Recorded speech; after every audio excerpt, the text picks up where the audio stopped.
राम, सत श्री अकाल, अस्सलाम वालेकुम, what are you feel connected with. Start करेंगे आज का सेशन। सीडीपी के फुल मार्क्स सीरीज है ये, यानी 30 आउट ऑफ 30 सालों से हम करते हुए आ रहे हैं। अगर आप ये सीरीज भी फॉलो कर लेते हैं एग्जाम तक, जिसमें लेस देन 2 मंथ्स हैं, तो आपका काम बन जाएगा, आप बहुत अच्छा स्कोर कर पाएंगे, बशर्ते आप फॉलो करें इसको रेगुलरली। जो भी हम सीडीपी की जितने भी क्वेश्चंस करने वाले हैं, चाहे ये फुल मार्क्स सीरीज हो या टॉपिक वाइज सीरीज कल को आएगी आपकी, या कंप्लीट पेडागोजी आएगी, जो भी हम करते हैं हर साल, चाहे जीन प्याजे का अलग से टॉपिक हो, ये आप इसको तसल्ली से, अगर ये प्रॉपर एनालिसिस आप देख लें, तो आप बहुत अच्छी स्थिति में होंगे एग्जाम में। क्योंकि कितना भी आप टॉपिक्स पढ़ लें, क्वेश्चंस अगर नहीं करेंगे तो वो बात नहीं आएगी, पेपर सॉल्व करने में दिक्कत आएगी, क्योंकि कॉन्सेप्चुअल क्वेश्चंस आते हैं, लेंदी क्वेश्चंस आते हैं। अभी जो लेटेस्ट पैटर्न है उसी को ध्यान में रखा गया है, सिलेबस सेम ही है। कई क्वेश्चंस हैं जो रिपीट होते आए हैं, कई हैं जो नए ढंग से पूछ लिए जाते हैं, असर्शन, रीजनिंग, जितने भी तरह के क्वेश्चंस हैं वो सब हम करके चलेंगे।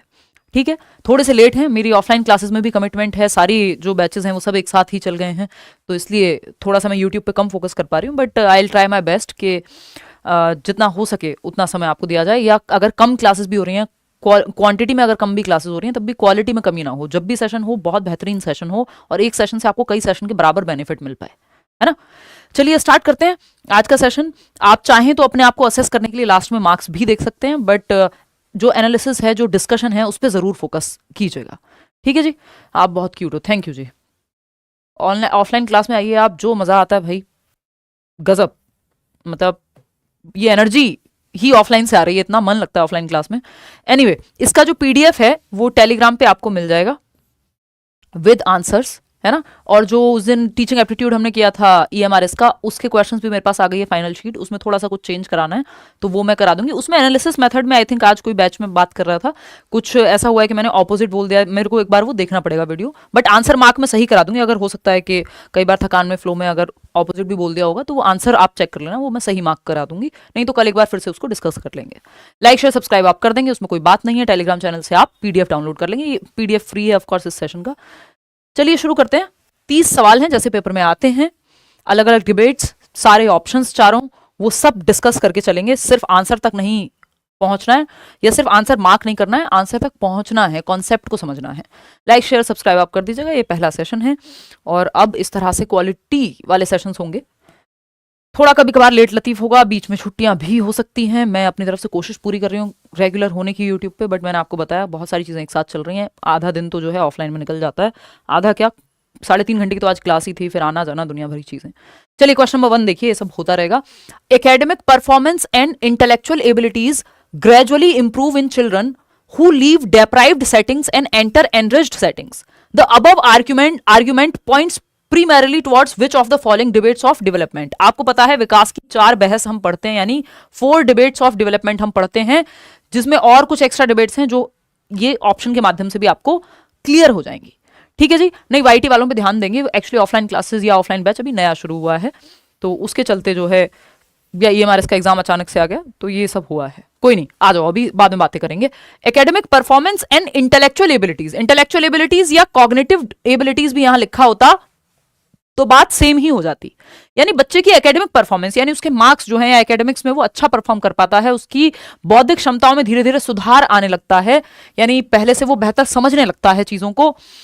Gradually improve in children who live deprived settings, जिनको डेप्राइव्ड सेटिंग्स छोड़ करके मौका मिलता है, यानी एंटर करने का एनरिच्ड सेटिंग्स को। एनरिच्ड मतलब समृद्ध परिवेश, वंचित परिवेश छोड़ करके समृद्ध परिवेश में जाने का यदि मौका मिलता है। यानी एक बच्चा है, मान लो, जो ऐसी जगह रहता था, किसी अनाथालय में रहता था जहां बहुत ज्यादा रिसोर्सेज नहीं थे, काम चलाऊ काम चल रहा था, या एक बच्चा था जिसके पेरेंट्स की डेथ हो गई और वो बहुत ही स्कॉलरशिप के सहारे या गवर्नमेंट स्कूल में, या जैसे भी जहाँ पे बहुत ज़्यादा समृद्ध परिवेश नहीं था वहाँ पढ़ रहा था, कोई ट्यूशन की सुविधा नहीं, जहाँ उसका पीछे का जो रह गया कोई ध्यान देने वाला नहीं, न्यूट्रिशन ठीक से नहीं, एक ऐसी फैमिली ने उसको अडॉप्ट कर लिया जिनके पास सारे संसाधन थे।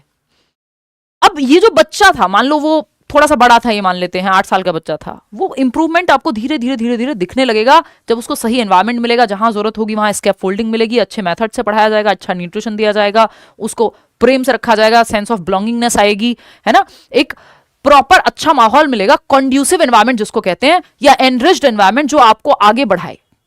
मैं कई बार मजाक में कहती हूँ, हमारे यहाँ तो एनवायरनमेंट ऐसा होता है कि एक बच्चा बेचारा इंग्लिश बोलने की कोशिश करे अगर गांव में ऐसे माहौल में जहां इंग्लिश नहीं बोलते हैं लोग, और वो सीखने की कोशिश करे इंटरनेट से, तो आसपास वाले मजाक और उड़ाते हैं, देखो कितना अंग्रेज बन रहा है, देख रहे हो। तो कॉन्ड्यूसिव का जस्ट उल्टा है, या माँ बाप ही कई बार इतने खराब शब्द बोल देंगे कि आपका अस्तित्व ही तबाह हो जाए, कि वो मोटिवेट करने की बजाय जिनको परिवेश अच्छा देना चाहिए वो ही टांग पकड़ के खींच रहे हैं। उनको लगता है इससे मोटिवेशन आ जाएगी, है ना, कि पढ़ोगे नहीं तो ये हो जाएगा वो जाएगा। सारे बच्चों में नहीं आती, वो कुछ केसेस में काम कर जाती है कि वो, नहीं तो ज्यादातर केसेस में बैकफायर करती है। बच्चे की सेल्फ एस्टीम, उसका खुद में विश्वास टूट जाता है यदि एनवायरमेंट एनरिचिंग नहीं है ना। कि कोई एक आध केस में कोई बहुत गरीब परिवार से बहुत अच्छा कर जाए तो इसका मतलब ये नहीं है कि वो बहुत बढ़िया एनवायरमेंट है, कि गरीबी में ही सबको रखना चाहिए। आइडियली तो सबको अच्छी शिक्षा मिलनी चाहिए, अच्छा खाना मिलना चाहिए, अच्छी जलवायु मिलनी चाहिए, दिल्ली की तरह 500 AQI नहीं होना चाहिए, ठीक है ना। तो अगर हम देखते हैं यहाँ पे तो ये एक बात कही जा रही है कि बच्चे का एकेडमिक प्रदर्शन जो है, अकादमिक प्रदर्शन वो बेहतर हो जाता है, बौद्धिक क्षमताएं उसकी सुधरने लगती हैं, उसकी thinking, reasoning, problem solving, decision making, ये सारी दिमागी क्षमताएं हैं ना जिनको हम इंटेलेक्चुअल एबिलिटीज या कॉग्निटिव एबिलिटीज कहते हैं, ये सब सुधरने लगेंगी अगर उसको सही एनरिच्ड एनवायरमेंट मिल जाए, जहां उसको अच्छे पढ़ाने वाले टीचर्स मिल जाए, जहां हेल्प हो वो रिसोर्सेज मिल जाए, अच्छा मान लीजिए ऑनलाइन कोर्स की जरूरत है ऑनलाइन मिल जाए, माहौल मिले उसको, प्रॉपर सुविधाएं मिले। वो ऐसा नहीं है कि सुबह उठता है और काम पे लग जाता है या दुकान पे चला जाता है, स्कूल तो बस नाम के लिए चल रहा है, उसको प्रॉपर पढ़ने का मौका या समय भी मिल रहा है, अवसर मिल रहा है और सारी संसाधन भी मिल रहे हैं। तो बच्चे की क्या है, जो इंटेलेक्चुअल एबिलिटीज हैं वो इंक्रीज होती हुई, एकेडमिक परफॉर्मेंस आपको सुधरती नजर आएगी। ये विकास की कौन सी डिबेट से आता है? एंटिटी वर्सेस इंक्रीमेंटल व्यू से, हेरिडिटी वर्सेस एनवायरमेंट से। कितने लोग दे रहे हैं? 64% लोग सही जवाब दे रहे हैं, जो कि सेकंड है। डिफरेंशिएशन वर्सेस इंटीग्रेशन से, या कॉन्टिन्यूटी वर्सेस डिसकॉन्टिन्यूटी से। यानी देखिए, एंटिटी वर्सेस इंक्रीमेंटल व्यू, ये एबिलिटी के व्यू के लिए हम यूज करते हैं कि कुछ लोग ये मानते हैं कि एंटिटी यानी जो आपकी बुद्धि है या क्षमता है वो फिक्स्ड है, एंटिटी व्यू है ये, कि हम कुछ नहीं कर सकते भाई, जितना आईक्यू है जितनी समझ है उतना ही रहेगा, कोई कुछ नहीं कर सकता, उसमें फिक्स्ड है। क्षमता तो फिक्स होती है, या तो होती है या तो नहीं होती है। या फिर इसका दूसरी एक बहस है इसकी बनाम जो वर्सेस है कि क्षमता इंक्रीमेंटल होती है, जिसमें मैं बहुत विश्वास करती हूं, बट लोग अगर एफर्ट नहीं करेंगे तो ये नहीं होगी। इंक्रीमेंटल है मतलब आपकी क्षमता बढ़ती रहेगी या बढ़ती रह सकती है, हमारी सीखने की क्षमता बढ़ती रहेगी, हमारी समझ बढ़ती रहेगी यदि एफर्ट और प्रैक्टिस किया जाए तो एंटिटी वर्सेस इंक्रीमेंटल व्यू, इसकी तो बात नहीं हो रही यहां कि बच्चा एफर्ट मारे तो इंक्रीमेंट हो सकता है, ये तो बात नहीं हो रही है। यहां तो बात हो रही है बच्चे के एफर्ट की बात थोड़ी है, यहां तो एनरिच्ड परिवेश की बात है, मतलब हेरिडिटी वर्सेस एनवायरमेंट की डिबेट लग रही है हमें। फिर भी देखते हैं डिफरेंशिएशन वर्सेस इंटीग्रेशन। देखो, डिफरेंशिएशन और इंटीग्रेशन जो है ये भी एक प्रिंसिपल ऑफ डेवलपमेंट है, विकास का एक सिद्धांत है। Differentiation versus integration. इंटीग्रेशन में क्या होता है, सारी जो टाइप्स ऑफ डेवलपमेंट है एक यूनिट के रूप में काम कर रहे होते हैं। कि जब आप बैडमिंटन खेल रहे हैं तो आपका सिर्फ, या आप क्रिकेट खेल रहे हैं तो सिर्फ शारीरिक विकास काम नहीं कर रहा, सिर्फ फिजिकल डेवलपमेंट काम नहीं कर रहा। जो विकास के प्रकार हैं, फिजिकल, कॉग्निटिव, सोशल, इमोशनल, आपका दिमाग भी काम कर रहा है। भाई हम MS धोनी को कहते हैं एकदम मास्टरमाइंड टाइप के व्यक्ति हैं, मैच जिता देते थे, तो वो दिमाग में भी तो स्ट्रेटेजी बना रहे हैं ना, और शारीरिक रूप से तो काम कर ही रहे हैं। सोशली जो पूरी टीममेट्स हैं उनको कोऑपरेट करके, टीम का गेम है ना, टीम स्पोर्ट कहते हैं जिसको हम, तो वो भी आ रहा है। इमोशंस को भी कंट्रोल में रखना है। पता चले किसी प्लेयर को आप अगर फील्ड पे गाली दे दोगे या स्लेजिंग हो जाएगी, हो सकता है बैन हो जाओ, तो इमोशंस को भी कंट्रोल करना है। तो आप एक गेम खेल रहे हो या एक स्पोर्ट में हो, क्रिकेट में, लेकिन आपको ये चारों टाइप्स ऑफ डेवलपमेंट इस्तेमाल करने हैं, एक सिंगल यूनिट के रूप में आप इसको इस्तेमाल कर रहे हैं। तो ये प्रिंसिपल ऑफ इंटीग्रेशन है कि विकास के कई पहलुओं को जब आप एक सिंगल यूनिट के रूप में यूज करते हैं। वहीं अगर मैं बात करती हूं डिफरेंशिएशन की, तो डिफरेंशिएशन में आपको डिफरेंशिएट करना आना चाहिए। बच्चा जब रोता है तो पूरे शरीर से रोता है, बाद में वो बस 2 उंगलियों से आंसू पोंछ लेता है, डिफरेंशिएशन है। कि पहले उसकी रोने की जो आवाज है वो हर चीज के लिए रोता है जब छोटा है, तो आपको पता नहीं लगेगा 1 महीने का 2 महीने का बच्चा क्यों रो रहा है, कि उसे भूख लगी है, कि उसे पॉटी आई है, कि उसे कोई बीमारी है, बस वो रोता है और एक ही तरह से रोता है, उसको कुछ नहीं पता। धीरे धीरे वो चेंज होने लगता है कि अगर उसको कोई दर्द हो रहा है तो वो अलग तरह से रोएगा, सूसू पॉटी है तो अलग तरह का ड्रामा करेगा, फिर आपको समझ में आने लगता है, आप डिफरेंशिएट करने लगते हैं कि किस तरह का रोना है इसका, है ना। कई बार आप देखते हैं थोड़ा बड़ा हो जाएगा, 2 साल का बच्चा है, इतने तमाशे करके रोता है वो, जब उसको कुछ चाहिए होता है आपको समझ में आ जाता है ये नौटंकी कर रहा है, एक्चुअल में नहीं रो रहा, और 2 मिनट चुप हो जाएगा, खेलता फिरेगा। तो वो डिफरेंशिएशन का है। कॉन्टिन्यूटी वर्सेस डिसकॉन्टिन्यूटी की डिबेट पियाजे और वाइगोत्स्की को लेके है कि कुछ लोग मानते हैं कि विकास कॉन्टिन्यूअस है, जैसे कि वाइगोत्स्की वो एज में नहीं डिवाइड करेंगे, स्टेजेस नहीं दी वाइगोत्स्की ने। डिसकॉन्टिन्यूटी पियाजे को लेकर के आप कह सकते हैं कि विकास जो है स्टेजेस में टूट करके चलता है, या फिर कोई भी व्यक्ति जो स्टेजेस की बात करता है, चाहे वो कोलबर्ग ही क्यों ना हो, जो ये कहते हैं भाई इस स्टेज में इतना विकास, इसमें इतना, इसमें इतना, इसमें इतना, तो ये डिसकॉन्टिन्यूअस है। डिसकॉन्टिन्यूअस का मतलब ये नहीं विकास रुक जाता है, बट विकास टूट के चलता है, स्टेजेस में चलता तो रहता है। ठीक है जी, तो ये बात हो गई। इनमें से कोई भी नहीं है, एक ही बात सही है कि हेरिडिटी वर्सेस एनवायरमेंट की ये डिबेट है कि अगर आपने समृद्ध परिवेश दे दिया तो वो बच्चा जिसका आईक्यू आप कह रहे थे कि सेम ही, आईक्यू में बहुत ज्यादा अंतर नहीं आता है, उसकी क्षमता बढ़ने लग गई। क्यों? क्योंकि एनवायरमेंट एनरिच्ड मिल गया, अच्छा एनवायरमेंट मिल गया, है ना, कि बढ़िया एनवायरमेंट मिला। तो जब बढ़िया एनवायरमेंट मिला, सीखने की क्षमताएं बेहतर होती चली गई, माहौल सोशल एनवायरनमेंट उस तरह का मिल रहा है, इंटेलेक्चुअल एबिलिटीज के लिए अच्छा स्टिमुलेशन मिल रहा है, अच्छे मेथड से पढ़ाया जा रहा है, मल्टीपल एक्टिविटीज करने का मौका मिल रहा है। जैसा कि हम कहते हैं कि एक अगर आपका जन्म एक गरीब परिवार में है, संसाधन कम है, जहां पे इकोनॉमिक स्टेटस का भी आईक्यू पे प्रभाव पड़ता है, इंटेलिजेंस के स्तर पे, तो वो अगर आप ऐसे परिवार में हुए पैदा जहां स्कूल की फीस अरेंज करना बड़ा मुश्किल काम है, चाहे वो गवर्नमेंट ही क्यों ना हो, तो गवर्नमेंट स्कूल की भी फीस जहां अरेंज करना मुश्किल है, और एक तरफ आप ऐसे परिवार में पैदा हुए हैं जहां आपको स्विमिंग क्लासेस भी भेजा जा रहा है, आपको चेस भी सिखाया जा रहा है बचपन से ही, आपको म्यूजिक भी सिखा रहे हैं, आपको पियानो भी सिखा रहे हैं, आपको पता नहीं क्या क्या डांस भी सिखा दे रहे हैं, कथक भी सीख रहे हैं, आपके लिए अच्छे से अच्छे ट्यूशन भी लगे हुए हैं, तो गेम बदल जाएगा। तो हेरिडिटी वर्सेस एनवायरमेंट की डिबेट है कि हेरिडिटी ज्यादा इंपॉर्टेंट है कि एनवायरमेंट। भाई कुछ लोग कहेंगे अगर सिर्फ हेरिडिटी इंपॉर्टेंट है तो एनवायरमेंट तो कुछ भी हो, आप तो साइंटिस्ट ही बनोगे। लेकिन बहुत सारे मनोवैज्ञानिक है जो ये मानते हैं कि एनवायरमेंट जरूरी है हेरिडिटी से ज्यादा। और हमारा जो अंत में कंक्लूजन होता है वो दोनों जरूरी है, किसी पहलू में एनवायरमेंट ज्यादा महत्वपूर्ण हो जाता है, किसी में हेरिडिटी। और आपको एनवायरमेंट तो बेस्ट देना ही है एज अ टीचर, क्योंकि आपके हाथ में हेरिडिटी तो है नहीं, हेरिडिटी तो स्टैटिक है। अब आप ये थोड़ी कहोगे कि आंखों का रंग चेंज कर दो या बुद्धि का स्तर एकदम से अचानक से रातों रात बदल दो किसी बच्चे का, आप तो एनवायरमेंट अच्छा दे सकते हो एज अ टीचर। तो हेरिडिटी वर्सेस एनवायरमेंट या नेचर वर्सेस नर्चर की डिबेट कहते हैं इसको हम, नेचर वर्सेस नर्चर की डिबेट कहते हैं। और नेचर जो है इसमें या हेरिडिटी जो है वो फिक्स्ड है, नेचर आपका फिक्स्ड है, प्रकृति जिसको कहते हैं प्रकृति पोषण विवाद स्टैटिक है, आप हेरिडिटी में ऐसे रातों रात परिवर्तन नहीं कर सकते।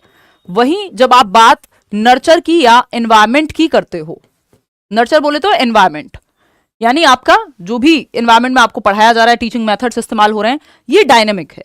भाई आज आप शहर में रहते हो, कल गांव में रह सकते हो, कल गांव में रहते हो, परसों अमेरिका रह सकते हो, तो ये चेंजेबल है, इसमें परिवर्तन होते रह सकता है। लेकिन आप हेरिडिटी में चेंज नहीं कर सकते, बहुत जनरेशंस में जाके या बहुत लंबे समय में थोड़े बहुत परिवर्तन होते हैं, है ना। कितना भी अच्छा एनवायरमेंट दोगे तो भी ऐसा नहीं होगा कि जो हेरिडेटरी कोई प्रॉब्लम है, मान लो कोई डिजीज है, तो वो एकदम ठीक ही हो जाएगी, गायब ही हो जाएगी, कंट्रोल में आ सकती है। तो अगर नेचर की हम बात कर रहे हैं या हेरिडिटी की बात कर रहे हैं तो स्टैटिक या फिक्स मानते हैं, जबकि हम नर्चर को क्या मानते हैं, डायनामिक मानते हैं। तो हेरिडिटी वर्सेस एनवायरमेंट दोनों महत्वपूर्ण है, दोनों का प्रोडक्ट है डेवलपमेंट, यानी विकास जो है दोनों का क्या है, गुणनफल है। ठीक, चलिए आगे नेक्स्ट क्वेश्चन पे चलते हैं। तो ये एक क्वेश्चन से हमने बहुत सारी चीजें सीखी, ये 4 डिबेट पे हमने चर्चा की। आपको एज अ टीचर जो एबिलिटी है उसको इंक्रीमेंटल मानना है, ये मैं आपको एक्स्ट्रा में बता के चल रही हूँ कि एफर्ट और प्रैक्टिस से बच्चे की क्षमता बढ़ सकती है, ये विश्वास आपका होगा यदि एज अ टीचर, तो ही आप अच्छा पढ़ाएंगे। तभी आप कहेंगे कि कोई बात नहीं, कल तक सीडीपी नहीं आता था, चाहे 15 नंबर आए हो पिछले पेपर में, इस बार 30 ले आओगे, क्योंकि आप एफर्ट में अपने और बच्चे के विश्वास करते हैं। अगर आपने ये मान लिया अरे तुम तो कमजोरी हो मैथ्स में, या तुम तो कमजोरी हो सीडीपी में, तुम्हारे नहीं आएंगे, फिक्स मान लिया आपने, एंटिटी व्यू मान लिया कि क्षमता तो फिक्स होती है, तो फिर आप कभी भी नया नहीं सीख पाएंगे। तो इसको नहीं मानना, आपको इंक्रीमेंटल को मानना है। यहां पे आपको दोनों को साथ लेके चलना है, डिफरेंशिएशन और इंटीग्रेशन दोनों को साथ लेके चलना है, कॉन्टिन्यूटी वर्सेस डिसकॉन्टिन्यूटी दोनों को मानना है। ठीक, चलिए खैर नेक्स्ट सवाल पे पढ़ते हैं। क्वेश्चन नंबर 2 देखिएगा, which of the following factor is not proposed by Jean Piaget as affecting change in cognition? ये जमानों से आता रहा सवाल है, पता नहीं कितनी बार अलग अलग तरह से इसको पूछा जा चुका है। वही 4 फैक्टर्स हैं जो मैं आपको बहुत समय से बताते हुए आ रही हूं। MESE, ये सवाल बहुत बार रिपीट हुआ है ना। तो जो लोग कहते हैं कि सवाल रिपीट नहीं होते, मतलब ही नहीं है, ये बात एकदम धराशाही है। एज इट इज भी रिपीट हो जाते हैं, और थोड़ा सा कॉन्सेप्ट में चेंज करके या भाषा में परिवर्तन करके तो मैक्सिमम क्वेश्चन वही आते हैं, क्योंकि सिलेबस कोई बदला नहीं है आपका। ठीक है ना। तो अगर हम देखें विच, आपका फोकस होना चाहिए, आपको कॉन्सेप्ट समझ में आए, सवाल के जवाब रटना आपका फोकस नहीं है, आप सवाल के जवाब तक पहुंच पाए, ये आपका फोकस है, कि वो प्रोसेस आपकी अच्छी हो जाए। निम्नलिखित में से कौन सा कारक जीन पियाजे द्वारा प्रस्तावित संज्ञान में परिवर्तन करने वाले कारकों में से नहीं है? नॉट पूछा है तो ध्यान से जवाब दीजिएगा। MESE 74% लोग सेकंड ऑप्शन कह रहे हैं। बहुत बढ़िया, बहुत ही समझदार लोग हैं आप। ये सबसे आसान सवाल है, क्योंकि आपको पता है ये कल्चरल टूल की बात कौन करता है। SCL का मैंने शॉर्ट फॉर्म आपको शॉर्ट ट्रिक एक बताया हुआ है, जिन लोगों ने कभी भी मुझसे पढ़ा होगा।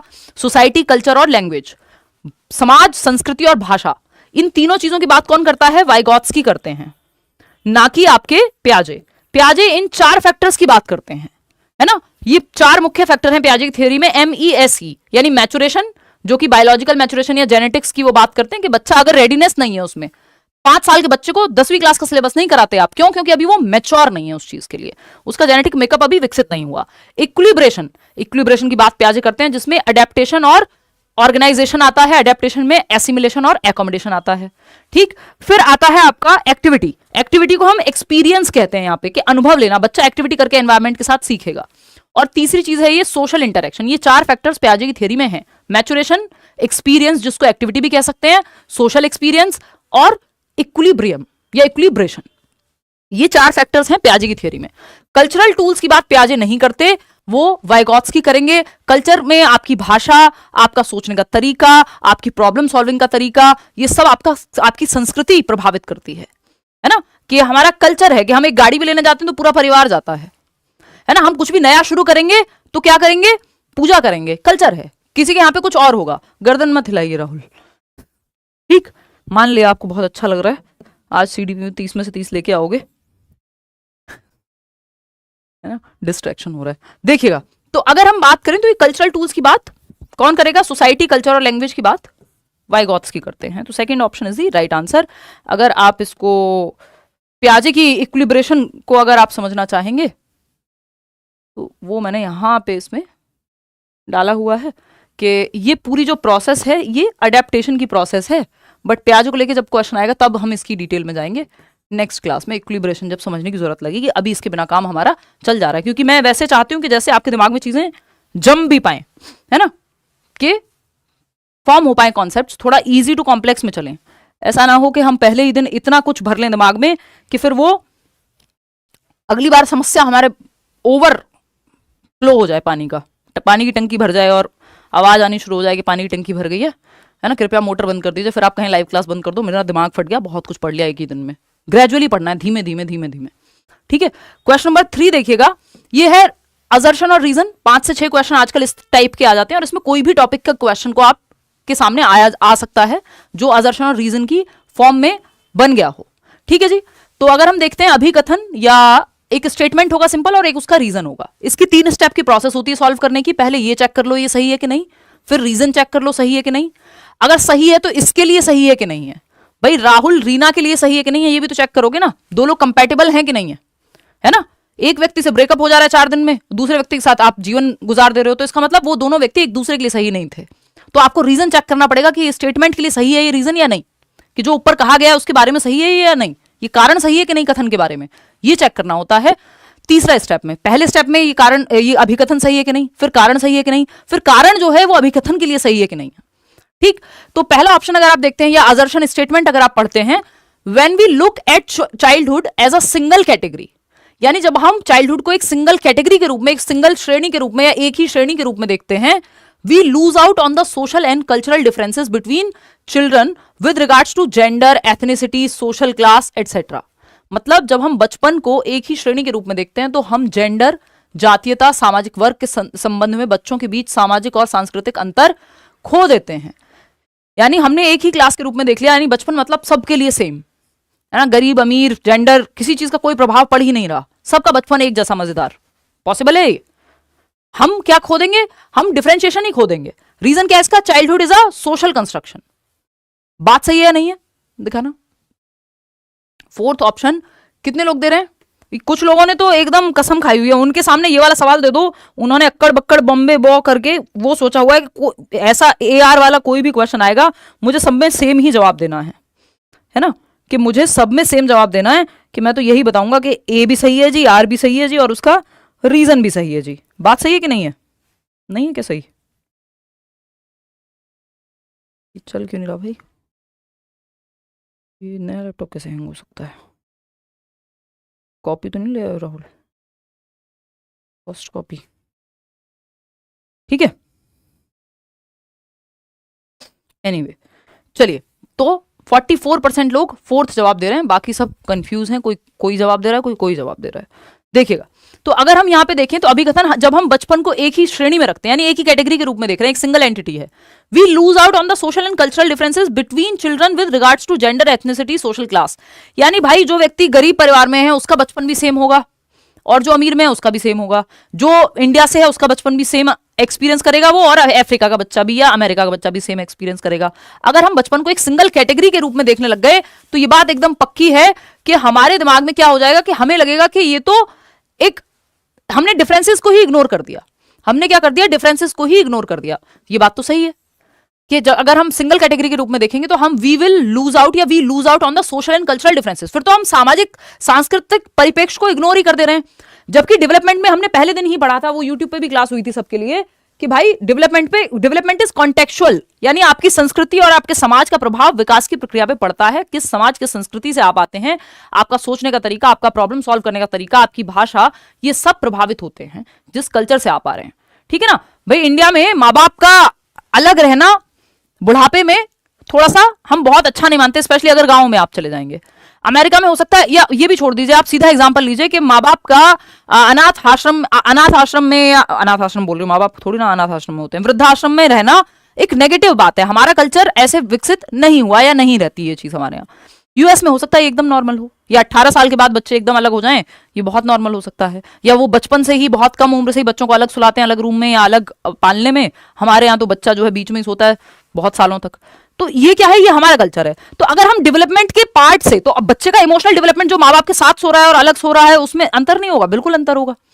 तो ये कह रहे हैं कि विकास, अगर हम ये मान लें कि सबके लिए सेम है बचपन जो है, अमीर परिवार के लिए भी गरीब परिवार के लिए भी, तो फिर तो हम इसका मतलब जो समाज और संस्कृति का प्रभाव है विकास की प्रक्रिया पे, उसको इग्नोर करते रहे। बिल्कुल सही बात है, ऐसा ही होगा। अगर हम ये कह दे रहे हैं कि बचपन सबके लिए सेम है, एक ही कॉन्सेप्ट है, एक सिंगल कॉन्सेप्ट है, तो फिर हम जेंडर, क्योंकि मेल्स फीमेल्स के लिए अलग एक्सपीरियंसेस हैं, लड़कियों को कई बार खेलने के लिए मना कर दिया जाता है कम उम्र में ही, और बहुत सारी चीजें हैं। तो जेंडर के प्रभाव को, एथनिसिटी के प्रभाव को, क्लास, सोशल क्लास को, इन सबको हम इग्नोर करते रहे। ये बात सही है, अगर हम सिंगल एंटिटी के रूप में नहीं देख सकते डेवलपमेंट को। कुल मिला के बात ये है। रीजन क्या है इसका, childhood is a social construction. जो ये चाइल्डहुड का जो सपना है या ये जो विचारधारा है, ये उम्र से आप बेशक बांट दो कि 2 से 12 वर्ष क्या है, चाइल्डहुड है। अर्ली चाइल्डहुड 2 से 6 वर्ष है, पूर्व बाल्यावस्था जो प्री स्कूल या प्लेवे एज है, 6 से 12 लेटर चाइल्डहुड है, उत्तर बाल्यावस्था जो फर्स्ट क्लास में बच्चा जहां से जाएगा। ये एज वाइज आप बांट सकते हो डेवलपमेंट में, लेकिन चाइल्डहुड के एक्सपीरियंस को आप कैसे बांटोगे एज में, सबके लिए अलग है वो। तो वो सोशल कंस्ट्रक्शन है। जो बचपन है एक सामाजिक संकल्पना है। ये सवाल बार बार रिपीट होकर अब आने लगा है अलग अलग तरीके से, तो इसको आप दिमाग में बैठा लीजिए कि सामाजिक संरचना है जो बचपन है, सबके लिए बचपन अलग होता है, सबके लिए सेम नहीं होता। आपके घर का 8 साल का बच्चा दूध का ग्लास हाथ में आप देते हैं तब पीता है, और एक 8 साल का बच्चा जो बस में चढ़ के गुब्बारे बेचते हुए घूम रहा है, उसका बचपन और आपके घर के बच्चे का बचपन सेम नहीं है। तो एज सेम होने के बावजूद बचपन का एक्सपीरियंस सेम नहीं है। ये सोशल कंस्ट्रक्शन है। दोनों बातें सही है और ये इसको सही से एक्सप्लेन करता है ना, कि फिर तो आप भूल जाएंगे। तो both A and R are true and R is the correct explanation of A, जो कि 4th में ही दिया हुआ है। आप लोग सही ही जवाब दे रहे थे। आगे बढ़ेंगे, क्वेश्चन नंबर 4 देखिएगा। The rate of change in attitude and behaviour during adolescence parallels, यानी किशोरावस्था के दौरान दृष्टिकोण और व्यवहार में परिवर्तन की दर समानांतर होती है। The rate of change in attitude and behaviour, यानी व्यक्ति के या किशोर या किशोरी के, टीनेजर के दृष्टिकोण, उसका एटीट्यूड, नजरिया और उसका व्यवहार ड्यूरिंग एडोलेसेंस पैरेलल्स, किस चीज के समानांतर होगा। समानांतर मतलब साथ साथ चलेगा, पैरेलल होगा। बच्चे का एटीट्यूड और उसका बिहेवियर, यानी उसका नजरिया, और उस नजरिए के हिसाब से फिर जो वो बिहेव करेगा, ये किसके समानांतर होगा, किसके साथ साथ चलेगा, पैरेलली किसके साथ चलेगा। तो पहला ऑप्शन है आपका the rate of physical change, यानी शारीरिक परिवर्तन की दर के, रेट ऑफ इंटेलिजेंस यानी बुद्धि के स्तर के दर के, या फिर द रेट ऑफ इंपेयरमेंट, यानी उसकी कोई क्षीणता है, कोई इंपेयरमेंट है उससे, है ना। इंपेयरमेंट जो है बायोलॉजिकल एक दिक्कत हो सकती है, कि हो सकता है बच्चे का हाथ काम ना करता हो, आंखों में रोशनी ना हो, इस पे अलग से आएंगे कभी इंक्लूसिव एजुकेशन में। नन ऑफ द अबव नहीं होगा, क्योंकि यहाँ पे आंसर मौजूद है, बस आपको पहचानना आना चाहिए। 65% लोग जो है फर्स्ट ऑप्शन दे रहे हैं, जो कि एकदम सही है। क्यों सही है इस पर चर्चा करेंगे, ठीक है। रेट ऑफ इंटेलिजेंस नहीं होगा, क्योंकि अब आप ये कहेंगे कि यार फर्क तो पड़ेगा, हाँ फर्क तो पड़ता है, लेकिन यहाँ पे एडोलेसेंस के बारे में पूछा है, ये सिर्फ एडोलेसेंस पे नहीं। फिर तो जो रेट ऑफ इंटेलिजेंस है वो आपका फिर तो सभी हर एक स्टेज में ऐसे ही फिर तो सेम जवाब हो जाएगा, लेकिन एडोलेसेंस को लेके स्पेसिफिक पूछा है। तो हमें ये देखना होगा कि जो the rate of change in attitude and behaviour during adolescence parallels, किसके समानांतर है। जो बच्चे का एटीट्यूड कैसा बनेगा, बिहेवियर कैसा होगा, ये उसके the rate of physical change के समानांतर है या पैरेलल है। उसका रीजन है क्योंकि बहुत ग्रोथ स्पर्ट कहते हैं हम, एडोलेसेंस में बहुत तेजी से जो है बच्चे में चेंजेस आ रहे होते हैं, शारीरिक परिवर्तन और हार्मोनल चेंजेस भी उसके अंदर, स्ट्रेस एंड स्टॉर्म का काल बोलते हैं हम, तनाव एवं तूफान का काल, इतने सारे परिवर्तन हैं जिसकी वजह से जो प्यूबर्टी है वो हिट कर रही होती है, प्राइमरी और सेक्सुअल कैरेक्टरिस्टिक्स डेवलप हो रहे होते हैं, लड़कियों में मेंस्ट्रुएशन साइकिल और लड़कों में दाढ़ी मूंछ का आना, इतने सारे हार्मोनल और फिजिकल चेंजेस हो रहे होते हैं। तो बवाल है अंदर, अगर आप बच्चे के अंदर देखेंगे तो उसके अंदर जो ये अचानक से गुस्सा आना, बॉडी इमेज इश्यूज, ये सब एडोलेसेंस में आते हैं। तो जो उसका एटीट्यूड है खुद को लेके, दूसरों को लेके, और जो उसका व्यवहार है, ये आपका रेट ऑफ फिजिकल चेंज पे डिपेंड करेगा, कितने सारे उसके अंदर चेंजेस आ रहे हैं उस पर डिपेंड करेगा। ठीक है ना? हाँ बिल्कुल। तो रेट ऑफ इंटेलिजेंस सिर्फ एकमात्र नहीं है यहाँ पे, कि जो बिहेवियर है और एटीट्यूड है वो सिर्फ रेट, जो कितनी दर है इसकी बुद्धि की, उसी पे डिपेंड करेगा। क्योंकि एडोलेसेंस में बहुत सारे शारीरिक परिवर्तनों के कारण या प्यूबर्टी के हिट होने के कारण ये सारी समस्याएं या एटीट्यूड या बिहेवियर की प्रॉब्लम्स आती हैं कई बार, या कैसा बिहेवियर होगा वो आएगा। क्वेश्चन नंबर 5 देखिएगा, which one of the following options is correct, यानी निम्नलिखित में से कौन सा विकल्प सही है, बताइए फटाफट से। सही पूछा है, इनकरेक्ट नहीं पूछा है, या नॉट करेक्ट नहीं पूछा है, फटाक से जवाब दीजिए। कोई कह रहा है आप सेम सिलेबस पढ़ा पढ़ा के बोर हो गए होंगे। नेचुरल है यार, इतने सालों से, आज मैं देख रही थी लगभग 2700 वीडियोस हैं सिर्फ यूट्यूब पे, है ना, और मैक्सिमम वीडियोस मेरे ही हैं, ऐसा भी नहीं है कि बहुत ज्यादा लोग जो है पढ़ा रहे हूँ, और कुछ भी नहीं तो इतने या इसके डबल भी हो सकते हैं बैचेस में। और सिलेबस सीटेट का तो एटलीस्ट ये लोग बदल के नहीं दे रहे हैं, बट ये है जब आपको फायदा होता है, आपको अच्छा लगता है, तो ड्यूटी समझ के करता है इंसान। थोड़ी बोरियत तो होती है एट टाइम्स, क्योंकि यही सिलेबस चाहे सेम हो, ऑफलाइन में उतनी बोरियत नहीं होती, ऑनलाइन में थोड़ा सा हो जाता है एक टाइम के बाद, क्योंकि आप कैमरा को ही देख रहे हो और कमेंट इतनी तेजी से निकलते हैं, पढ़ भी नहीं पाते हो। अस्सलाम वालेकुम मैम, महाराष्ट्र से हूँ, आपके वीडियोस से मैंने फर्स्ट अटेम्प्ट में सीटेट क्लियर किया और आज मैं जीपी टीचर हूँ, थैंक यू वेरी मच। धन्यवाद जी। महाराष्ट्र में, ये आपका बड़ी यूनिक बात है हमारे साथ कि आप लोग देश भर से जुड़े हुए हैं, मतलब मज़ेदार। मैं अभी मुंबई गई थी पिछले महीने 14-15 नवंबर के आसपास, और वहाँ मुझे एक लर्नर मिली जो कि मेरे लिए बड़ा सरप्राइजिंग था, क्योंकि वहाँ बहुत कल्चर नहीं है, मुंबई में लोग बहुत तैयारी नहीं करते हैं, स्पेशली सीटेट वगैरह या गवर्नमेंट एग्जाम्स की। नॉर्थ इंडिया में ये कल्चर ज़्यादा है। तो मैंने तो फिर उनसे काफ़ी बातें हुई कि भाई आप कैसे जानते हो, तो फिर उन्होंने बताया। तो ये अपने आप में बड़ी अच्छी बात है। एक व्यक्ति त्रिपुरा से कमेंट करेगा, कोई कर्नाटक से करेगा, देश भर से आप लोग जुड़े हुए हैं, असम से करेंगे लोग, वेस्ट बंगाल से भी लोग देखते हैं, यूपी और राजस्थान ये सबसे तो देखते ही हैं, ऑफकोर्स बिहार, बट इतनी वैरायटी की, इतने अलग अलग स्टेट से लोग देख ले रहे हैं कि हिंदी मीडियम वाला भी देख ले रहा है, इंग्लिश मीडियम वाला भी देख ले रहा है।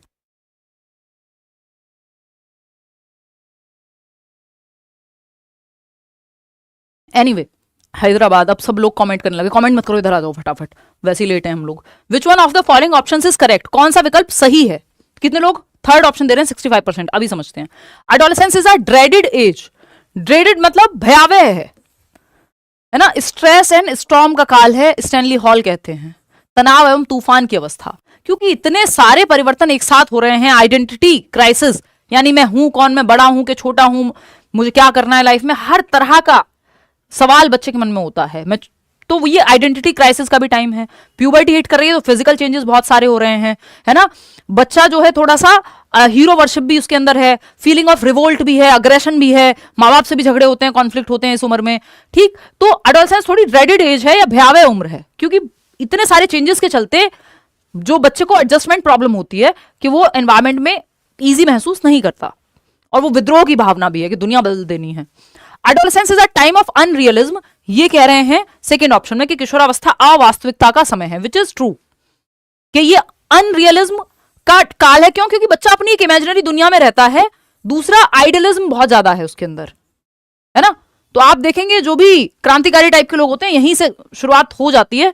तो अगर हम देखते हैं कि एक आइडियलिस्टिक पॉइंट ऑफ व्यू है कि ये चीज ऐसे होनी चाहिए, समाज ऐसा क्यों है, दुनिया ऐसी क्यों है, सब क्यों नहीं बदल रहा, फिर आप धीरे धीरे देखते हो यार ये कुछ नहीं बदलने वाला, मैं ही अपना जीवन बदल लूं जैसा मुझे चाहिए, मैं अपने जीवन में परिवर्तन कर लूं, बड़ी बात है ना।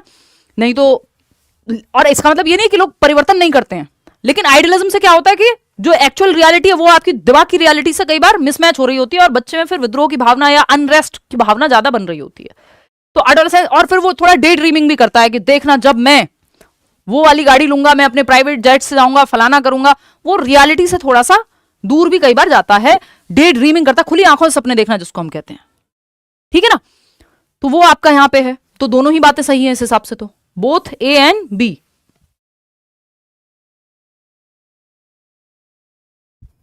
कि जब मैं अपने फेवरेट एक्टर से मिलूंगा या एक्ट्रेस से मिलूंगा, है ना, मैं ये करूंगा बड़े होके। वो जरूरी नहीं है कि उसके सपने बहुत लॉजिक पे आधारित हो, वो अपनी एक दुनिया में रहता है, डे ड्रीमिंग। और एडोलसेंट ईगो सेंट्रिज्म भी है, उसको लगता है दुनिया का सेंटर वही है। एक पिंपल भी आ जाए तो वो इतना टेंशन में आ जाता है, पता नहीं क्या हो रहा है। ठीक है ना, बोथ ए एंड बी दोनों ही सही है एडोलसेंस के बारे में। आगे बढ़ते हैं। ये 12 से 18 वर्ष का काल है एडोलसेंस, जिसको ट्रांजिशनल पीरियड या ब्रिज पीरियड भी हम कहते हैं, है ना। देखिएगा, ये क्वेश्चन का आप जवाब दीजिए। इतना मैं एक कमेंट पढ़ती हूँ, आप लोग अलग अलग तरह का कमेंट करते रहते हैं। मैम मुझे साइंस मैथ्स का 40 मार्क्स का कंटेंट है, उसमें बहुत फियर है, प्लीज़ थोड़ा डिटेल्ड सॉल्यूशन बता दो। 6th to 8th की एनसीईआरटी, नहीं तो बैच ज्वाइन कर लो, वहाँ नोट से लेके मॉक से लेके सब कुछ मिल जाएगा एक ही जगह पे, करियर विल ऐप डाउनलोड करके, है ना। चाहे वो केवीएस में हेल्प की जरूरत हो, चाहे वो सीटेट में हो, है ना। सिंपल है, उसका एक ही सॉल्यूशन है, या तो आप 6th to 8th की एनसीईआरटी पढ़ लें साइंस और मैथ्स की, और प्रीवियस ईयर कर लें साथ में, नहीं तो आप सिंपल बैच में जुड़ जाएं, फिर वहाँ आपको एसएसटी हो चाहे मैथ्स हो, वो सब एक साथ मिल जाएगा। ठीक, चलिए खैर आगे बढ़ते हैं और समझते हैं कि चीज़ें कैसी हैं और क्या हैं राहुल। बताया भी नहीं है आज किसी को कि कहाँ से लेंगे ये बैच, किसी फेक वेबसाइट पहुँच जाएंगे, टेलीग्राम पे पहुँच जाएंगे, हैं। तो करियर विल ऐप डाउनलोड करके टीचिंग सेक्शन में जाके आप एनरोल कर सकते हैं टीचिंग के बैच के लिए। ठीक, चलिए खैर आते हैं। Which one of the following statements is correct, सही कौन सा है इन 4 स्टेटमेंट में से। Creativity is not about thinking, exploring, discovering and imagining, यानी जो रचनात्मकता है उसका अर्थ सोचना, खोजना, खोज करना और कल्पना करना नहीं है। जबकि रचनात्मकता या क्रिएटिविटी का अर्थ यही है कि व्यक्ति सोचता है, एक्सप्लोर करता है, नई नई चीजें डिस्कवर करता है, इमेजिन करता है, कुछ आउट ऑफ द बॉक्स सोचता है, जो पहले ना हुआ हो, कुछ नए ढंग से, कुछ नोवेल्टी सोचता है। ये कह रहे हैं ये नहीं है, तो ये तो गलत हो जाएगा, हमें तो करेक्ट चाहिए। Creativity is not about doing something better than others, भाई क्रिएटिविटी है कि आप कुछ बेहतर कर रहे हैं, कुछ अलग सोच रहे हैं, जो पहले से मौजूद है उससे कुछ डिफरेंट सोच रहे हैं। Creativity is not a way of seeing and responding two things differently, कि क्रिएटिविटी नए ढंग से देखना किसी चीज को क्रिएटिविटी नहीं है, उल्टा है बल्कि इसका। नन ऑफ द अबव, बिल्कुल सही बात है, नन ऑफ द अबव के साथ ही हमें जाना पड़ेगा, क्योंकि तीनों ही बातें गलत हैं, क्रिएटिविटी के बारे में सही नहीं है। अगर इसमें ये लोग नॉट नहीं लगाते तो तीनों बातें सही हो जाती, कि कुछ नया डिस्कवर करना, कुछ प्रॉब्लम का सॉल्यूशन निकालना, कुछ नया इमेजिन करना, है ना। और क्रिएटिविटी जो है वो बेटर देन अदर्स, कुछ पहले से बेहतर सोचना। कि सीटेट की जो तैयारी है कि वो इस तरह से ऑनलाइन हो सकती है, ये लेट्स लर्न के माध्यम से हो पाया इतने साल पहले, जब चैनल्स क्या सीटेट पढ़ सकते हो आप, ऑनलाइन पढ़ सकते हो, ये अपने आप में बड़ी बात थी सोचने के लिए। तो ये कुछ different out of the box है, बाद में तो फिर बहुत लोग बहुत कुछ करते हैं देख करके। ठीक, तो नन ऑफ द अबव इसका सही जवाब है, क्योंकि ये सारी बातें गलत हैं। क्रिएटिविटी का मतलब है आउट ऑफ द बॉक्स सोचना, कुछ नया, कुछ नोवल सोचना, डाइवर्जेंट थिंकिंग करना। तो कोई भी जवाब जो है, क्योंकि सब में नॉट लग गया है, नहीं तो ये सारी ही बातें सही थी अगर नॉट नहीं लगाया होता, तो नन ऑफ द अबव सही है, क्योंकि कोई भी सही नहीं है। ठीक है जी, चलिए आगे बढ़ते हैं। क्वेश्चन नंबर 7 देखिएगा। Children learn better if they experience, बच्चे तब बेहतर सीखते हैं जब वो डैश अनुभव करते हैं। बताइए क्या अनुभव करते हैं। लर्नेड हेल्पलेसनेस, यानी अधिगम विवशता, शब्द से ही पता चल रहा है आपको, सीखने की विवशता, लर्नेड हेल्पलेसनेस, मतलब बच्चा हेल्पलेस महसूस कर रहा है कि यार मैं तो नहीं सीख सकता। इसका कारण कुछ भी हो सकता है, प्रीवियस एक्सपीरियंस हो सकता है कि उसने कई बार ट्राई किया और पेपर दिया और फेल हो गया, तो अब उसको लगता है यार मेरे को तो सीडीपी समझ नहीं आएगी। ये लर्नेड हेल्पलेसनेस है कि आपने प्रीवियस एक्सपीरियंस के बेसिस पे खुद ही ये मान लिया कि यार मुझसे तो नहीं हो पाएगा। तो ये नेगेटिव होता है, ये बहुत बड़ी बाधा बनता है सीखने में। इसके होने से बेटर नहीं सीखेगा बच्चा, इसको तो आपको हटाना है, बल्कि बच्चे के एटीट्यूड में परिवर्तन करा के, छोटी छोटी कोशिश करा के, नए ढंग से पढ़ा करके कि भाई ये निकल जाएगा, एफर्ट से हो जाएगा ठीक। Low level of alertness during activity, अगर बच्चा अलर्ट ही नहीं है, बैठे बैठे सो जा रहा है क्लास में, तो कहां से अच्छा सीखेगा जब वो प्रेजेंट ही नहीं है, अटेंशन ही नहीं है, तो बिना अटेंशन के कैसे सिखा दोगे भाई। Moderate level of excitement to learn, यानी सीखने के लिए मध्यम स्तर का उत्साह, यानी एक्साइटमेंट है, मॉडरेट है, ओवर एक्साइटेड है तब भी नहीं सीखेगा, फिर वो हा हा हु करने में खुश हो जाएगा, है ना। वो पूरा ध्यान उसका पोल पे जवाब देने में है, फिर वो ध्यान ही नहीं दे रहा कि कह क्या रहा है टीचर। तो मॉडरेट लेवल ऑफ एक्साइटमेंट चाहिए, यानी मध्यम स्तर का उत्साह चाहिए। क्यों? क्योंकि हमारे जो कॉग्निशन है, ये 1 नंबर का टॉपिक है आपका, संज्ञान और इमोशन जो है, यानी दिमाग और दिल जो है, वो एक दूसरे को प्रभावित करते हैं, लर्निंग को प्रभावित करते हैं, बाई डायरेक्शनल हैं या इंटरट्वाइंड हैं। यानी आप अगर फियर महसूस कर रहे हैं बहुत ज्यादा, तो आपका दिमाग भी डरा हुआ महसूस करेगा, जो आता होगा वो भी नहीं करके आओगे पेपर में। और बहुत ज्यादा एक्साइटेड हो तब भी पेपर पूरा सॉल्व नहीं होगा या कुछ गड़बड़ कर दोगे। मॉडरेट एक्साइटमेंट, और मॉडरेट ही है सारे इमोशंस यहाँ पे, ऐसा नहीं कोई भी ओवर पावर कर रहा हो, तो दिमाग ठीक काम करेगा कि आप थोड़े से एक्साइटेड भी हैं, चलो आज देखते हैं कितने नंबर आते हैं, और ध्यान से पढ़ भी रहे हैं, तो moderate level of excitement is good, जिसको हम कहते हैं कि अति का कुछ भी भला नहीं होता, यानी एक्सट्रीम में अगर आप एक्साइटेड हैं या एक्सट्रीम में सैड हैं पेपर को लेके, या फियरफुल हैं, जो कि इमोशंस हैं अपने आप में, फियर या एक्साइटमेंट ये दोनों इमोशंस हैं, तो ये आपके दिमाग को, आपकी थिंकिंग को, जो कि कॉग्निशन का पार्ट है, उसको भी प्रभावित करेंगे। High degree of anxiety to performance, अगर परफॉर्म करने की बहुत ज्यादा एंग्जाइटी हो गई तो आप परफॉर्म ही नहीं कर पाएंगे। थोड़ी बहुत एंग्जाइटी होना आम बात है, या एक्साइटमेंट होना आम बात है, लेकिन अगर इतनी हो गई तो आप क्रिपल्ड महसूस करेंगे, आप लिख के ही नहीं आएंगे वो चीज भी जो आपको आती होगी, क्योंकि दिमाग ठीक से काम नहीं करेगा, बहुत ज्यादा डर गए हैं या बहुत ज्यादा एंग्जाइटी है। तो मॉडरेट लेवल ऑफ एक्साइटमेंट जो है वो बच्चा बेहतर सीखेगा यदि मॉडरेट लेवल ऑफ एक्साइटमेंट है, कि थोड़ी सी एक्साइटमेंट है, बैलेंस्ड स्टेट ऑफ एक्साइटमेंट है। आगे बढ़ेंगे क्वेश्चन नंबर 8 की तरफ। लॉरेंस कोहलबर्ग आर्ग्यूड दैट, यानी लॉरेंस कोहलबर्ग ने ये तर्क दिया है। अब ये क्वेश्चंस कोई मिटा नहीं सकता दुनिया से, सिलेबस सेम है, टॉपिक से क्वेश्चन आने ही है। लॉरेंस कोहलबर्ग से 2 क्वेश्चन, कई बार 1 क्वेश्चन, है ना, लेकिन 2 क्वेश्चन तक भी अभी पिछली बार से आ रहे हैं, 5-6 क्वेश्चन असर्शन रीजनिंग से, तो जैसा पेपर आएगा वही हम पढ़ रहे हैं, ठीक है ना। चांद पर से देख रहे हैं मैम हम, बहुत बढ़िया, शाबाश। इलॉन मस्क के साथ गए हो, अकेले चले गए हो? देखो एक बार, लॉरेंस कोहलबर्ग आर्ग्यूड दैट, क्या तर्क दिया लॉरेंस कोहलबर्ग ने? आपको पता है लॉरेंस कोहलबर्ग ने क्या दी है? मॉरल डेवलपमेंट की थियरी दी है, नैतिक विकास की। नैतिक विकास किससे जुड़ा हुआ है? सोशल डेवलपमेंट से, सामाजिक विकास से। भाई सही और गलत का जो विकास है या सिद्धांत है वो आते हैं नैतिक विकास में, कि झूठ बोलना गलत बात है, सच बोलना सही बात है ना। जो आप वैल्यू एजुकेशन या नैतिक शिक्षा हम बचपन में पढ़ते थे, आज के समय में वैल्यू एजुकेशन हो गया है, तो सामाजिक विकास से जुड़ा हुआ है, जिसपे मॉरल डेवलपमेंट पे कोहलबर्ग ने थियरी दी है। प्याजे ने भी इस पे थियरी दी है, बट कोहलबर्ग की थियरी से एक सवाल जरूर आता है, प्याजे की थियरी से कभी रेयरली ही आया है। प्याजे की कॉग्निटिव डेवलपमेंट की तो है ही थियरी, इसकी भी थियरी है उनकी, ठीक है ना।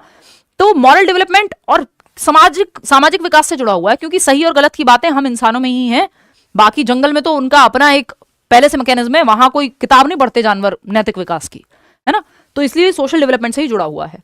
पहला ऑप्शन है, there are gender differences in moral reasoning of children, यानी बच्चों के नैतिक तर्क में लिंग भेद होते हैं, यानी लड़कियों की मॉरल रीजनिंग पे अलग से रिसर्च किया इन्होंने, या लड़कों की अलग, ऐसा नहीं है, बल्कि ये जेंडर बायस थियरी है, सिर्फ मेल सैंपल्स को ही इसमें इंक्लूड किया गया है ना। और इनकी ही स्टूडेंट थी कैरल ग्लेगन, हैं अभी भी, उन्होंने इसको जेंडर बायस थियरी कहा है कि फीमेल्स को सैंपल के रूप में यूज ही नहीं किया गया, यानी जिन सैंपल्स के थ्रू या जिन डिस्कशंस के थ्रू लॉरेंस कोहलबर्ग ने ये थियरी बनाई, उसमें महिलाओं को शामिल ही नहीं किया गया। तो जो भी मॉरलिटी की स्टेजेस दी हैं वो तो पुरुषों के आधार पर दे दी गई। कई बार फीमेल्स की जो मॉरलिटी होती है वो केयर बेस्ड होती है, उस एस्पेक्ट को तो यहाँ पे देखा ही नहीं गया। तो ये तो कहना गलत होगा कि इन्होंने ये कहा है जेंडर डिफरेंसेस हैं मॉरल रीजनिंग ऑफ चिल्ड्रन में। हालांकि ये सही भी हो सकता था अगर ऑप्शन कुछ और सही नहीं होता तो, क्योंकि इन्होंने नहीं कहा कि जेंडर डिफरेंसेस हैं, लेकिन ये बायस्ड है थियरी। समझो, 2 चीजों में अंतर है।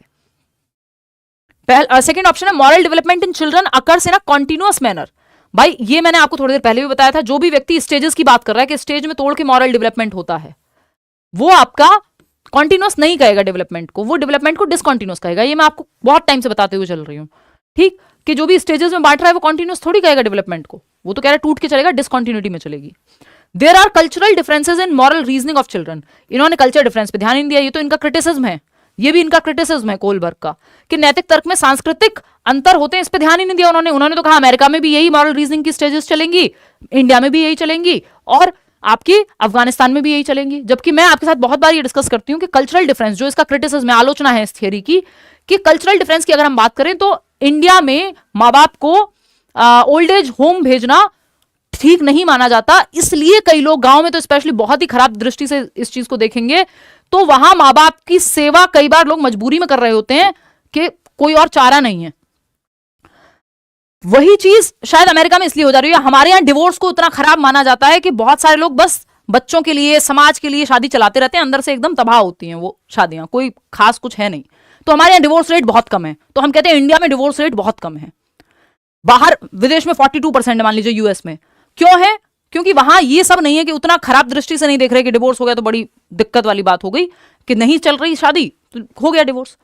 अब मैं प्रमोट नहीं कर रही हूं, बट डिफरेंस है ये कि मॉरल रीजनिंग जो है सेम नहीं है सारी दुनिया में। कल्चर का बहुत बड़ा प्रभाव है कि क्या सही और क्या गलत है, वो अलग अलग संस्कृति में अलग अलग मायने हैं उसके, तो उस हिसाब से फिर एक्शंस होते हैं। इन्होंने कह दिया नहीं सारी दुनिया में यही स्टेजेस काम आएंगी, तो सारी दुनिया में थोड़ी काम आ रही है।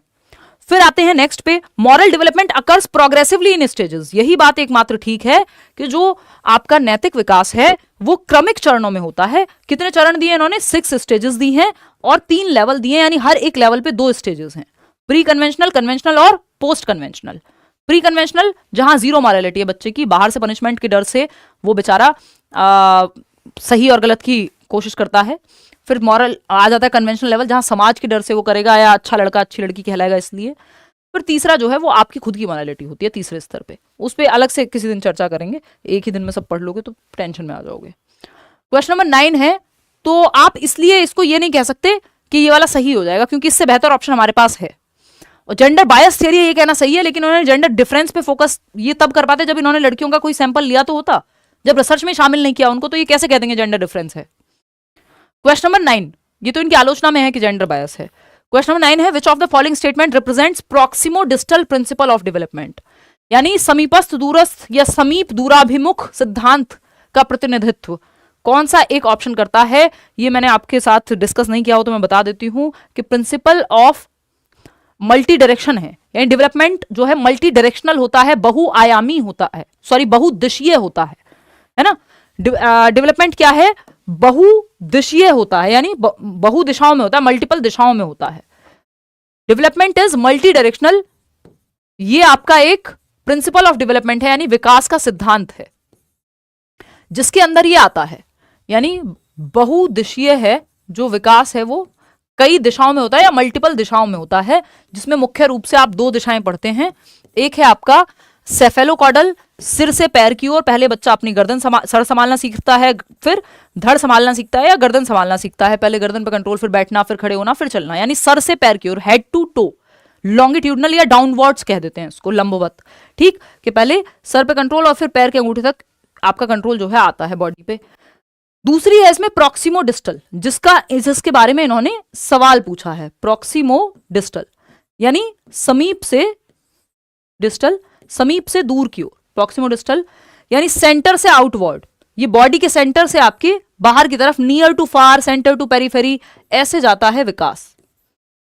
ठीक है जी, मतलब पहले आपके बॉडी के सेंटर में आपका हार्ट है, आपकी रीढ़ की हड्डी है, फिर आपके कंधों पे कंट्रोल, फिर आपकी भुजाओं पे कंट्रोल, फिर भुजाओं से हैंड्स पे और हैंड्स से फिर फिंगर्स पे, यानी ये बाहरी सीमाएं हैं, सेंटर टू पेरिफेरी हैं। तो अगर हम देखते हैं यहाँ पे प्रॉक्सिमो डिस्टल, ये central principle of multi directional या बहुदिशीय होता है विकास, उसके अंदर आएगा। तो children develop ability to sit before standing, खड़े होने से पहले बैठना सीखता है बच्चा, सर से पैर जा रहा है कि पहले सर पे कंट्रोल, फिर बैठना सीखा, फिर खड़े होना सीखा, यानी पैरों की तरफ जा रहा है। तो ये तो हेड टू टो जा रहा है, जो कि सेफेलोकॉर्डल कहलाता है, ना कि प्रॉक्सिमो डिस्टल। तो ये तो होगा नहीं, है ना। Development is multi directional and multi dimensional, ये बात थोड़ी अपनी सी लग रही है। फिर भी थर्ड ऑप्शन देखते हैं, अलग अलग संस्कृतियों में रहने वाले हमशक्ल जुड़वा अलग अलग दरों से विकसित होते हैं, यानी identical twins living in different cultures can develop at different rates. पूछा कुछ और था, ये जवाब कुछ और दे रहे हैं। यहाँ पे बात हो रही है कि प्रॉक्सिमो डिस्टल क्या है, और ये कह रहे हैं आइडेंटिकल ट्विंस जो हैं अगर अलग अलग कल्चर में उनको छोड़ दें, जो जुड़वा बच्चे होते हैं और एक जैसी शक्ल के होते हैं या एक जैसे एक सेम जेंडर के होते हैं, सिंगल जाइगोट से जो फर्टिलाइज्ड होते हैं, मतलब सिंगल स्पर्म और सिंगल एग से, 2 तरह के जुड़वा बच्चे होते हैं, एक आइडेंटिकल, दूसरे फ्रेटर्नल। फ्रेटर्नल अलग अलग सेक्स के हो सकते हैं, यानी 2 भाई बहन हो सकते हैं या 2 भाई भाई भी हो सकते हैं। आइडेंटिकल में हेरिडिटी 0.89 यानी लगभग 90% हेरिडिटी सेम होती है, और ये सेम शक्ल के दिखते हैं, सेम जो है जेंडर के होते हैं। तो ये बात यहां पे बन नहीं रही क्योंकि ट्विंस के बारे में कोई बात नहीं हो रही थी। Children develop ability to grasp the ball before putting beads in thread, यानी बच्चा जो है पहले वो एबिलिटी विकसित करता है बॉल को पकड़ने की, बॉल पकड़ना वो पहले सीख जाएगा। पुटिंग बीड्स इन थ्रेड, सुई में धागा डालना या माला में मोती पिरोना बाद में सीखेगा, ठीक है ना। पकड़ने की क्षमता पहले विकसित हो जाएगी धागे में मोती पिरोने से पहले। अब आपको पता है कि मोती पिरोना थोड़ा कॉम्प्लेक्स काम है, बजाय कि बॉल को पकड़ना या पेन को पकड़ना आसान है, लेकिन पेन से लिख के प्रॉपर ड्रॉ करना वो मुश्किल है, या माला में मोती पिरोना मुश्किल काम है, पकड़ना किसी चीज को वो आसान है। तो simple to complex, simple to, हाँ यार मैं जयपुर आ रही हूं, कल बताऊंगी, मतलब संडे को। देखो अब सेकंड ऑप्शन कई लोग कह रहे हैं जो कि गलत हो जाएगा यहाँ पे, अभी देखते हैं क्या पूछा है हमसे। विच of the following statement represents proximo distal principle of development? Development is multi directional, बिल्कुल सही है, लेकिन मल्टी डायमेंशनल की बात यहां नहीं हो रही है। मल्टी डायमेंशनल होता है फिजिकल, कॉग्निटिव, सोशल, इमोशनल, ये सब जुड़े हुए हैं। और जब हमारे पास इससे बेहतर ऑप्शन है तो हम इसके साथ क्यों जाएंगे भाई? बहुदिशात्मक तक ठीक था, लेकिन बहुआयामी नहीं है। बहुआयामी फिजिकल, कॉग्निटिव, सोशल, इमोशनल जो टाइप्स ऑफ डेवलपमेंट है वो जुड़े हुए हैं। यहाँ पे सिर्फ फिजिकल डेवलपमेंट की बात हो रही है, मोटर डेवलपमेंट की बात हो रही है उसमें भी, अगर हम देखें तो ठीक। तो इसलिए सेकंड नहीं हो सकता। फोर्थ ही बचता है ऑप्शन में कि children develop ability to grasp the ball before putting beads in thread. ये मैंने आपको अगर आप बैच में तो भी बताया था, वैसे भी कभी ना कभी बताया होगा। GF गर्लफ्रेंड नहीं है ये आपकी, ये gross to fine motor skills है कि बच्चा पहले ग्रॉस मोटर स्किल्स उसके अंदर विकसित होती हैं जो बड़ी मांसपेशियों का इस्तेमाल है। बड़ी मांसपेशियां किसी चीज को पकड़ने में यूज होंगी, छोटी मांसपेशियां सुई में धागा या फिर माला में मोती पिरोने में यूज होंगी। तो ग्रॉस टू फाइन जा रहा है, नियर टू फार, जो कि सिंपल टू कॉम्प्लेक्स कह देते हैं, जनरल टू स्पेसिफिक भी कह देते हैं इस प्रॉक्सिमो डिस्टल को ही, कि पहले स्थूल गतिक कौशल यानी चीजों को पकड़ना, स्थूल बड़ी मांसपेशियों का प्रयोग है। बिल्कुल छोटी मांसपेशियां उससे भी छोटी, वो क्या है, धागे में मोती में माला में मोती पिरोना, ठीक है ना। तो ये ग्रॉस टू फाइन है, ये जनरल टू स्पेसिफिक है, सिंपल टू कॉम्प्लेक्स है, जो कि प्रॉक्सिमो डिस्टल का उदाहरण बनेगा। क्वेश्चन नंबर 10 देखिएगा। In developmental terms, a time frame where an individual upholds an amplified sensitivity to particular incentives for developing particular skills to function in an efficient manner is referred to as dash of development। ये सवाल पता नहीं कितनी बार आया है, कितने तरह से पूछा जा चुका है, लेकिन ये सवाल इससे पहले इतना कॉम्प्लेक्स बना के नहीं आया, ये लेंदी बन गया। सेम सवाल है, पता नहीं कितनी बार आया। आप प्रीवियस उठाकर देखेंगे, प्रीवियस ईयर पेपर, ये हर साल आपको देखने को मिलेगा लगभग, है ना। ये दोनों के लिए भाई, ये 1 to 5 के लिए नहीं है, 1 to 5 के लिए भी है, ये 6 to 8 के लिए भी है। सिलेबस सेम है CDP का, सेम लेवल, सब कुछ सेम है, अलग अलग नहीं पढ़ना होता। Child development and pedagogy level 1 level 2 के लिए सेम है CTET में सिलेबस।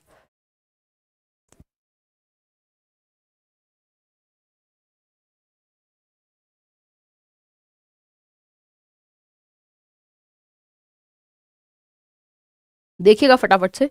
तो अगर हम बात कर रहे हैं, बहुत जरूरी है इस सवाल को समझना आपका, विकास के संदर्भ में एक समय सीमा जिसमें एक व्यक्ति विशिष्ट उत्प्रेरणाओं के प्रति परिवर्धित संवेदनशीलता रखता है जिससे कि वह कुशल तरीके से उस कार्य को कर सके। ये पीरियड क्या कहलाता है? तो ये एनकोडिंग पीरियड है, इंसेंटिव पीरियड है, स्टिमुलस पीरियड है। This is called as critical period, जो कि आप 43% लोग कह भी रहे हैं। आप इसको समझना भी जरूरी है कि क्यों कह रहे हैं इसको क्रिटिकल पीरियड। चुनौतीपूर्ण अवधि कह लीजिए आप इसको, या आप इसको सेंसिटिव पीरियड भी कह सकते हैं, है ना। सेंसिटिव पीरियड भी कह सकते हैं, क्योंकि बच्चा जो है बहुत ज्यादा रिसेप्टिव होगा इस स्टेज में। रिसेप्टिव समझ रहे हैं, यानी रिसीव करने की क्षमता बहुत ज्यादा है इस स्टेज में। अगर आप कुछ भी सिखाएंगे तो बहुत तेजी से सीख जाएगा, समझ रहे हो। तो in developmental terms are time frame, एक विंडो है, ये एक टाइम फ्रेम है कि भाई जन्म से 6 वर्ष तक बच्चे में जो लैंग्वेज एक्विजिशन डिवाइस है, नॉर्म चॉम्स्की कहते हैं, बहुत एक्टिव रहता है। भाषा कई सारी एक साथ सीख जाएगा अगर आप उसको माहौल अच्छा दे दोगे। 6 से 12 वर्ष तक या एडोलेसेंस तक आपने किसी भी प्लेयर को देखा है कि विराट कोहली ने 25 साल की उम्र में खेलना शुरू किया, पहली बार गए प्रैक्टिस करने और बहुत अच्छे प्लेयर बन गए? पॉसिबिलिटी है। कोई भी प्लेयर आप किसी भी फील्ड में उठा लीजिए, स्पेशली इस तरह के जहां मोटर स्किल्स या रिफ्लेक्सेस का बहुत ज्यादा यूज है, चाहे वो टेनिस हो, चाहे वो क्रिकेट हो, चाहे वो आपका बैडमिंटन हो, चाहे वो और इस तरह के जितने भी गेम्स हैं, शूटिंग वगैरह को छोड़ के, शूटिंग लोग बाद में भी शुरू करते हैं कई बार। तो जहां रिफ्लेक्सेस का गेम है तो उसके लिए एक सेंसिटिव पीरियड है, एक क्रिटिकल पीरियड है कि जब आपकी ग्रॉस मोटर स्किल्स और फाइन मोटर स्किल्स विकसित हो रहे हैं, तब आप बच्चे को उस माहौल में डाल दो कि वो खेलने जाने लगे, ताकि उसका जो हैंड आई कोऑर्डिनेशन है वो बेहतर बन जाए। जिन्होंने स्पोर्ट्स खेला होता है बचपन में और जिन्होंने नहीं खेला होता है, उसमें क्लियर अंतर आपको एडोलेसेंस, एडल्टहुड सब जगह दिखेगा। क्यों? क्योंकि वो सेंसिटिव पीरियड की विंडो जा चुकी, टाटा बाय बाय फिनिश। बहुत अच्छे नहीं हो जाएंगे, जो वो नेचुरली उस टाइम पे अच्छे से विकसित हो सकता था स्पोर्ट्स में व्यक्ति, अगर नहीं बचपन में मिला होगा मौका, तो उतना अच्छा डेवलपमेंट उस क्षेत्र में शायद ना हो पाए, है ना। या फिर ये कह सकते हैं कि जितना कम एफर्ट में आप इस टाइम पीरियड में सीख सकते थे, उतना कम एफर्ट में फिर आप नहीं सीखेंगे। आप लैंग्वेज सीख तो जाएंगे, बट थोड़ा एफर्ट ज्यादा लगेगा, बच्चा जल्दी सीख जाएगा। अगर एक 5 साल के बच्चे को अमेरिका ले गए आप, और एक आप खुद हैं 35 साल के, आपसे जल्दी सीख लेगा बच्चा अंग्रेजी वहां की या जो भी भाषा होगी। क्यों? क्योंकि उसका रिसेप्टिविटी बहुत ज्यादा है उस टाइम पे। वो क्रिटिकल पीरियड है जब भाषा बहुत तेजी से सीख लेगा वो, या शारीरिक रूप से इतना फ्लेक्सिबिलिटी है कि जल्दी स्विमिंग सीख लेगा, या ड्राइविंग की अगर हम बात करें तो ये नहीं है कि बिल्कुल, इसका मतलब ये नहीं है सारी 12 से 6 में या 6 से 12 साल में सिखा दो। जो कंपैरेटिवली जब वो उसकी लीगल एज है उस समय पे अगर आप सिखाओगे, बजाय कि 50 साल तक ड्राइव ही नहीं किया, तो वो कंपैरेटिवली जल्दी सीख लेगा। तो अगर हम यहाँ पे बात करते हैं तो ये क्रिटिकल पीरियड है, एक टाइम फ्रेम है जहां पे एक इंडिविजुअल एक एम्पलीफाइड सेंसिटिविटी अपने अंदर रखता है, यानी एक परिवर्धित संवेदनशीलता है कि उस समय वो सेंसिटिव है, अगर जितना आपने रिसेप्टिव ज्यादा है, सीखने की क्षमता ज्यादा है उस समय। जैसे भाषा विकास के लिए 2 से 6 वर्ष हम कहते हैं कि सबसे तेजी से बच्चा भाषा विकास इस उम्र में होता है। शारीरिक विकास बहुत तेजी से होता है, तो इसलिए स्पोर्ट्स वगैरह में समय डालने का बेस्ट टाइम है वो 2 से 6 वर्ष या 6 से 12 वर्ष। ठीक है ना, तो ये एक बात हो गई। तो ये एफिशिएंट मैनर में सीख जाएगा किसी स्किल को यदि सही समय पे आप सिखा दें। तो क्रिटिकल पीरियड यानी ये एक सेंसिटिव पीरियड है जहां रिसेप्टिविटी या रिसीव करने की क्षमता, किसी स्किल को सीखने की क्षमता ज्यादा होती है। तो एक क्रिटिकल पीरियड बहुत बार पूछा जा चुका है। क्वेश्चन नंबर 11 देखिएगा एक बार। जीन पियाजे perceives dash to be dash and Lev Vygotsky believes dash to be dash. अब फिट करके देख लो, आ जाएगा समझ। जीन पियाजे perceives what? Private speech. Jean पियाजे प्राइवेट स्पीच की बात क्यों करेंगे भाई? उनका क्या लेना देना है? उन्हें क्या मतलब है? उन्हें क्या मतलब है प्राइवेट स्पीच से? बताओ। वो मीम है ना, देखो एक बार। तो प्राइवेट स्पीच, अगेन जीन पियाजे का क्या लेना देना भाई प्राइवेट स्पीच से? बताइए राहुल, क्या लेना देना? निजी वाक, कोई लेना देना नहीं जीन पियाजे का प्राइवेट स्पीच के बारे में। क्यों बात करेंगे भाई वो है? जीन पियाजे perceives egocentric speech to be a sign of cognitive immaturity while Lev Vygotsky believes private speech effective in self regulation। अच्छी लग रही है बात सुनने में। कितने लोग दे रहे हैं थर्ड जवाब? 72% लोग, बहुत बढ़िया। ईगोसेंट्रिक स्पीच को जीन पियाजे क्या देखते हैं? सेल्फ रेगुलेशन के रूप में देखते हैं। सेल्फ रेगुलेशन के रूप में, लैंग्वेज को टूल के रूप में वाइगोत्स्की देखते हैं, ना कि पियाजे। पहली बात तो ये। तो थर्ड ऑप्शन ही यहां सेट बैठता है और कोई ऑप्शन सेट नहीं बैठता कि जीन पियाजे आत्म केंद्रित वाक, यानी बच्चा जो खुद से बोल बोल के बात करता है 3 से 6 वर्ष में, या जीन पियाजे की स्टेज कहें तो 2 से 6 वर्ष में, प्री ऑपरेशनल स्टेज में, वो ईगोसेंट्रिक स्पीच जो है वो कह रहे हैं कॉग्निटिवली मैच्योर नहीं है अभी, तो इसलिए बोल बोल के बातें कर रहा है। वहीं वाइगोत्स्की इसको प्राइवेट स्पीच कहते हैं कि बच्चा खुद से बातें कर रहा है अपने प्राइवेट स्पेस में बोल बोल के, और वो खुद को गाइड कर रहा है कि ये वाला खिलौना नहीं, इसमें ये वाला कलर लगेगा, अरे बुद्धू ये क्या कर दिया। आप जैसे पेपर देते हुए भी खुद से बातें करते हैं ना, इसका मतलब आप गाइड कर रहे हैं खुद को, सेल्फ रेगुलेट कर रहे हैं, अपने थॉट्स को दिशा दे रहे हैं। ये बात वाइगोत्स्की कह रहे हैं क्योंकि वो भाषा को एक टूल मानते हैं कॉग्निटिव डेवलपमेंट का, SCL, सोसाइटी, कल्चर, लैंग्वेज। लेकिन पियाजे के 4 फैक्टर्स में लैंग्वेज नहीं है टूल। उन्होंने वो ईगोसेंट्रिक को एक तरह से वही मान रहे हैं कि आपका ये कॉग्निटिव इमेच्योरिटी का साइन है, कोई दिशा नहीं दे रहे हो आप ये करके। तो third option is the right answer over here. आगे बढ़ेंगे नेक्स्ट क्वेश्चन पे। Question number 12, mastery oriented learners typically attribute success to dash and failure to dash. यानी देखिए 3 प्रकार की ओरिएंटेशन है, ये हम मैराथन्स पे अगर आप पुरानी देखेंगे, बैच में है तो आगे जाके पढ़ेंगे ही। ठीक, मास्टरी ओरिएंटेशन, पहले आप जवाब दे लीजिए फिर मैं बताऊंगी। भूख लगी है बहुत तेज, आज हमने डिनर में डोसा बनवाया है और मुझे खुशबू आ रही है, या मैं इमेजिन कर रही हूँ, हो सकता है, यहाँ तो खुशबू नहीं आनी चाहिए इस रूम में। चलिए फटाफट से बताइए। बहुत बढ़िया यार, आप लोग इतनी रात को एंथुजियास्टिक हैं सीखने को लेके, बहुत बढ़िया, अच्छा लगा।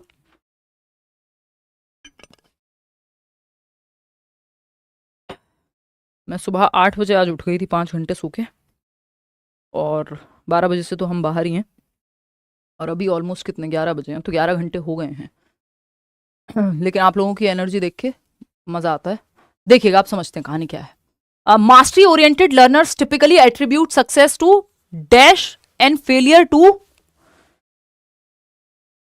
Success to dash and failure to dash. कितने लोग हैं जो फर्स्ट ऑप्शन दे रहे हैं? 71% लोग। चलिए समझते हैं।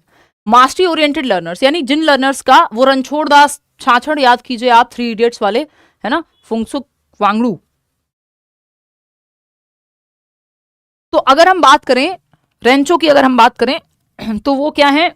इसका उदाहरण है मास्टरी ओरिएंटेशन का, कि डिग्री मिल रही है नहीं मिल रही है कोई फर्क नहीं पड़ रहा, सीखने में मजा आ रहा है, मास्टरी हासिल करनी है। तो mastery oriented learners typically attribute success को किस पे फोकस करेंगे कि अगर वो सक्सेसफुल हो जाए तो क्या कहेंगे?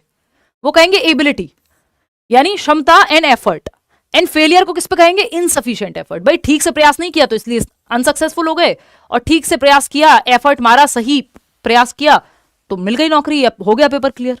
सही प्रयास, भाई वो एक लाइन है ना कि असफलता ये बताती है कि आपका सफलता का प्रयास ठीक से नहीं हुआ, कहीं तो एफर्ट में कमी रह गई, स्ट्रेटजी में कमी रह गई, अप्रोच में कमी रह गई। अगर आप फेल हो रहे हैं बार बार, सीटेट हो या कोई भी एग्जाम हो, तो कहीं तो कुछ गड़बड़ हुई है।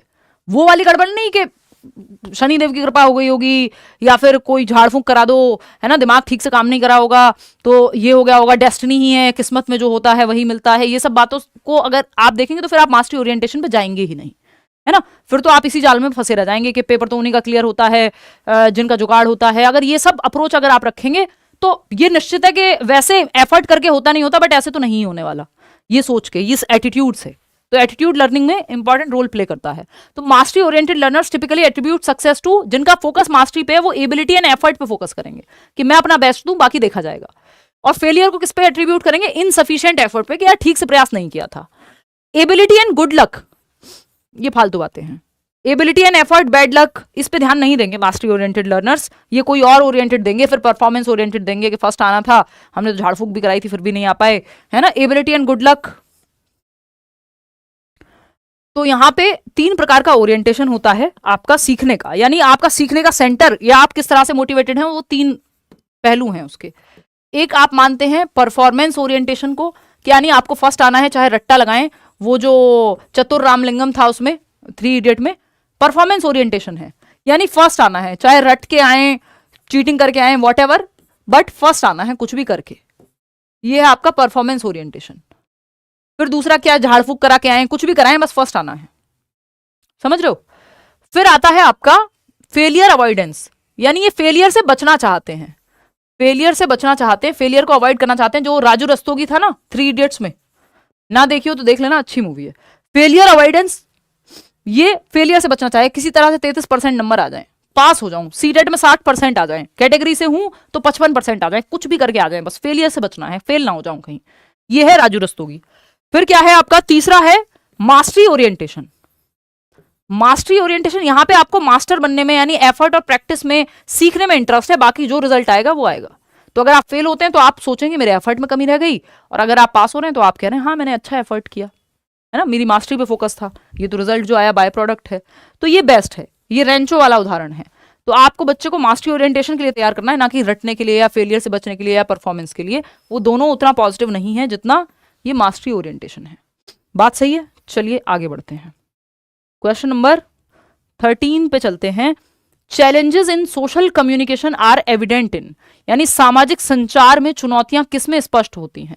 यानी बच्चे को कम्युनिकेट करने में, सोशल कम्युनिकेशन में स्पेशली दिक्कत आएगी, लोगों के साथ कम्युनिकेट करने में दिक्कत आएगी। कहाँ पे, किस प्रकार की एक डिसऑर्डर में ये समस्या आएगी, फटाक से बताओ। ये तो आप आंख बंद करके बता दोगे, मुझे भरोसा है आप पे। पहला ऑप्शन है लर्निंग डिसेबिलिटीज।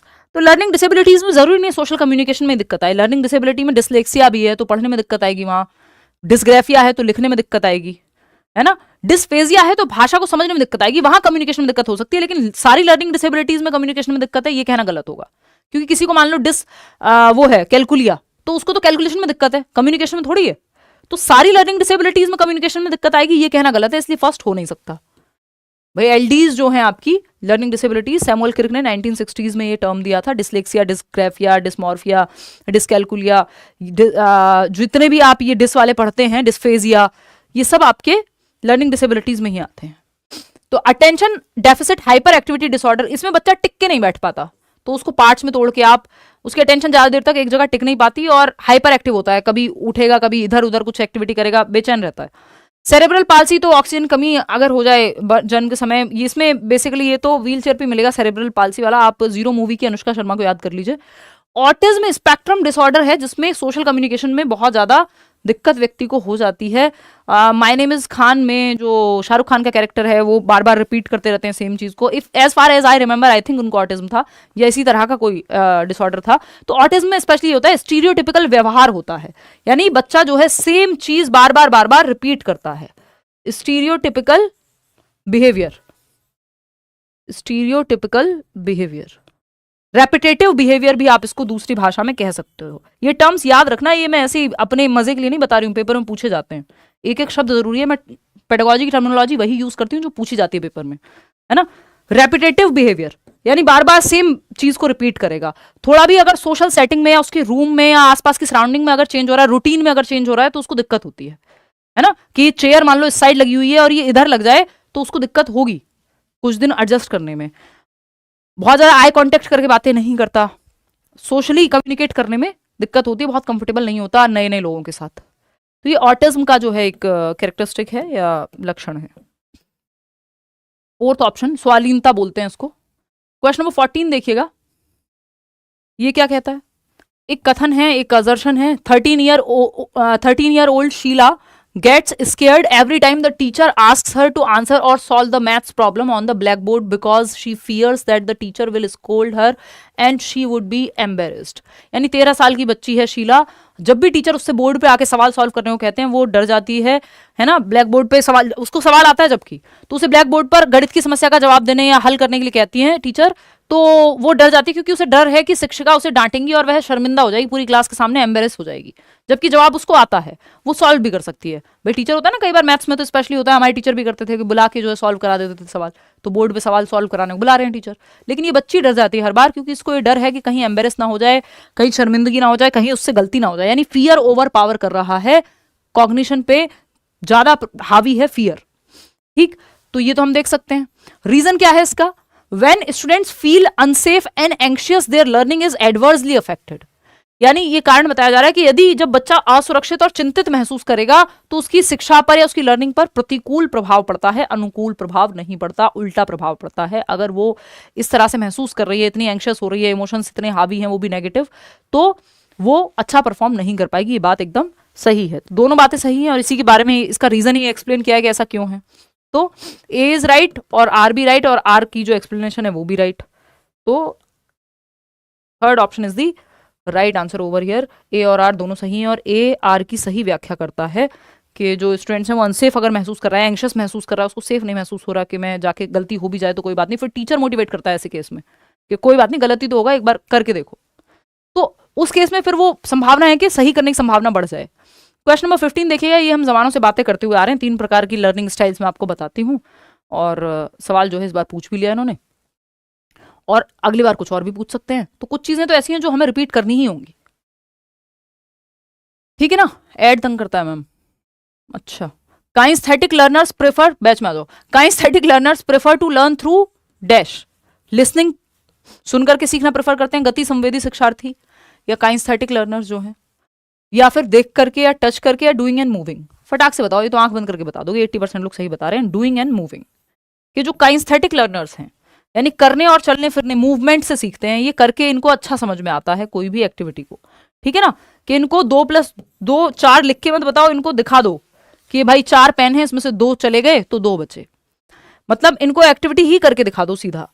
3 प्रकार के लर्नर होते हैं। लिसनिंग है, ऑडिटरी लर्नर्स, ये सुन करके अच्छा सीखते हैं, डिस्कशन के द्वारा, लेक्चर मेथड के द्वारा, मतलब जो चर्चा परिचर्चा होगी तो डिस्कशन डिबेट इन सब में अच्छा सीखते हैं, किसी पॉडकास्ट को सुन के अच्छा सीख सकते हैं, है ना। तो ये ऑडिटरी लर्नर्स है। लिसनिंग ये होते हैं कुछ अपने 30% के करीब।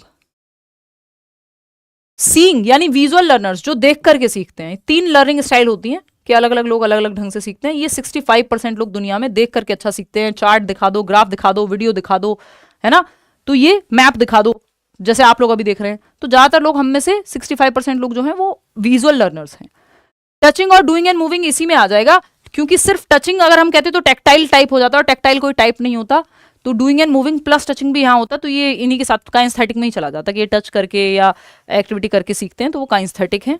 और अगर आपसे पूछ लेता सीइंग देख के कौन सीखता है, तो विजुअल लर्नर या दृश्य अधिगम करता है। और लिसनिंग ऑडिटरी या ऑरल भी कह देते हैं उनको, AURAL, यानी सुनने, ऑडियो से बना है ऑरल, है ना। तो ये 30% लोग हैं। बाकी के 5% लोग ऐसे होते हैं जो डूइंग एंड मूविंग यानी काइंस्थेटिक तरीके से ही सीखेंगे। भाई सारे लर्नर्स अलग अलग तरह से सीखते हैं ना, ये लर्निंग स्टाइल हैं, शैलियां हैं अधिगम की। क्वेश्चन नंबर 16 देखिएगा फटाफट से। According to Vygotsky's theory of learning, breaking and of learning and development, which of the following is an example of scaffolding? मचान, टेम्परेरी हेल्प। वाइगॉत्स्की की थियोरी में अगर आप बात करें, टेम्परेरी हेल्प, बच्चों को हिंट दे दी, टेम्परेरी हेल्प, ये जो सवाल मैं करा रही हूँ ये टेम्परेरी हेल्प है, पेपर तो आप खुद ही करके आएंगे, जहां आप अटक रहे हैं वहां आपके लिए हेल्प मिल रही है। 64% लोग सेकंड ऑप्शन कह रहे हैं, जो कि सही भी लग रहा है। Demonstrating a skill to a student and then having them master it on their own. नहीं, देखिए खुद से पूरा सॉल्यूशन नहीं दे देना है, वहां हेल्प करनी है स्कैफोल्डिंग में जहां बच्चा अटक रहा हो, टेम्परेरी हेल्प देनी है।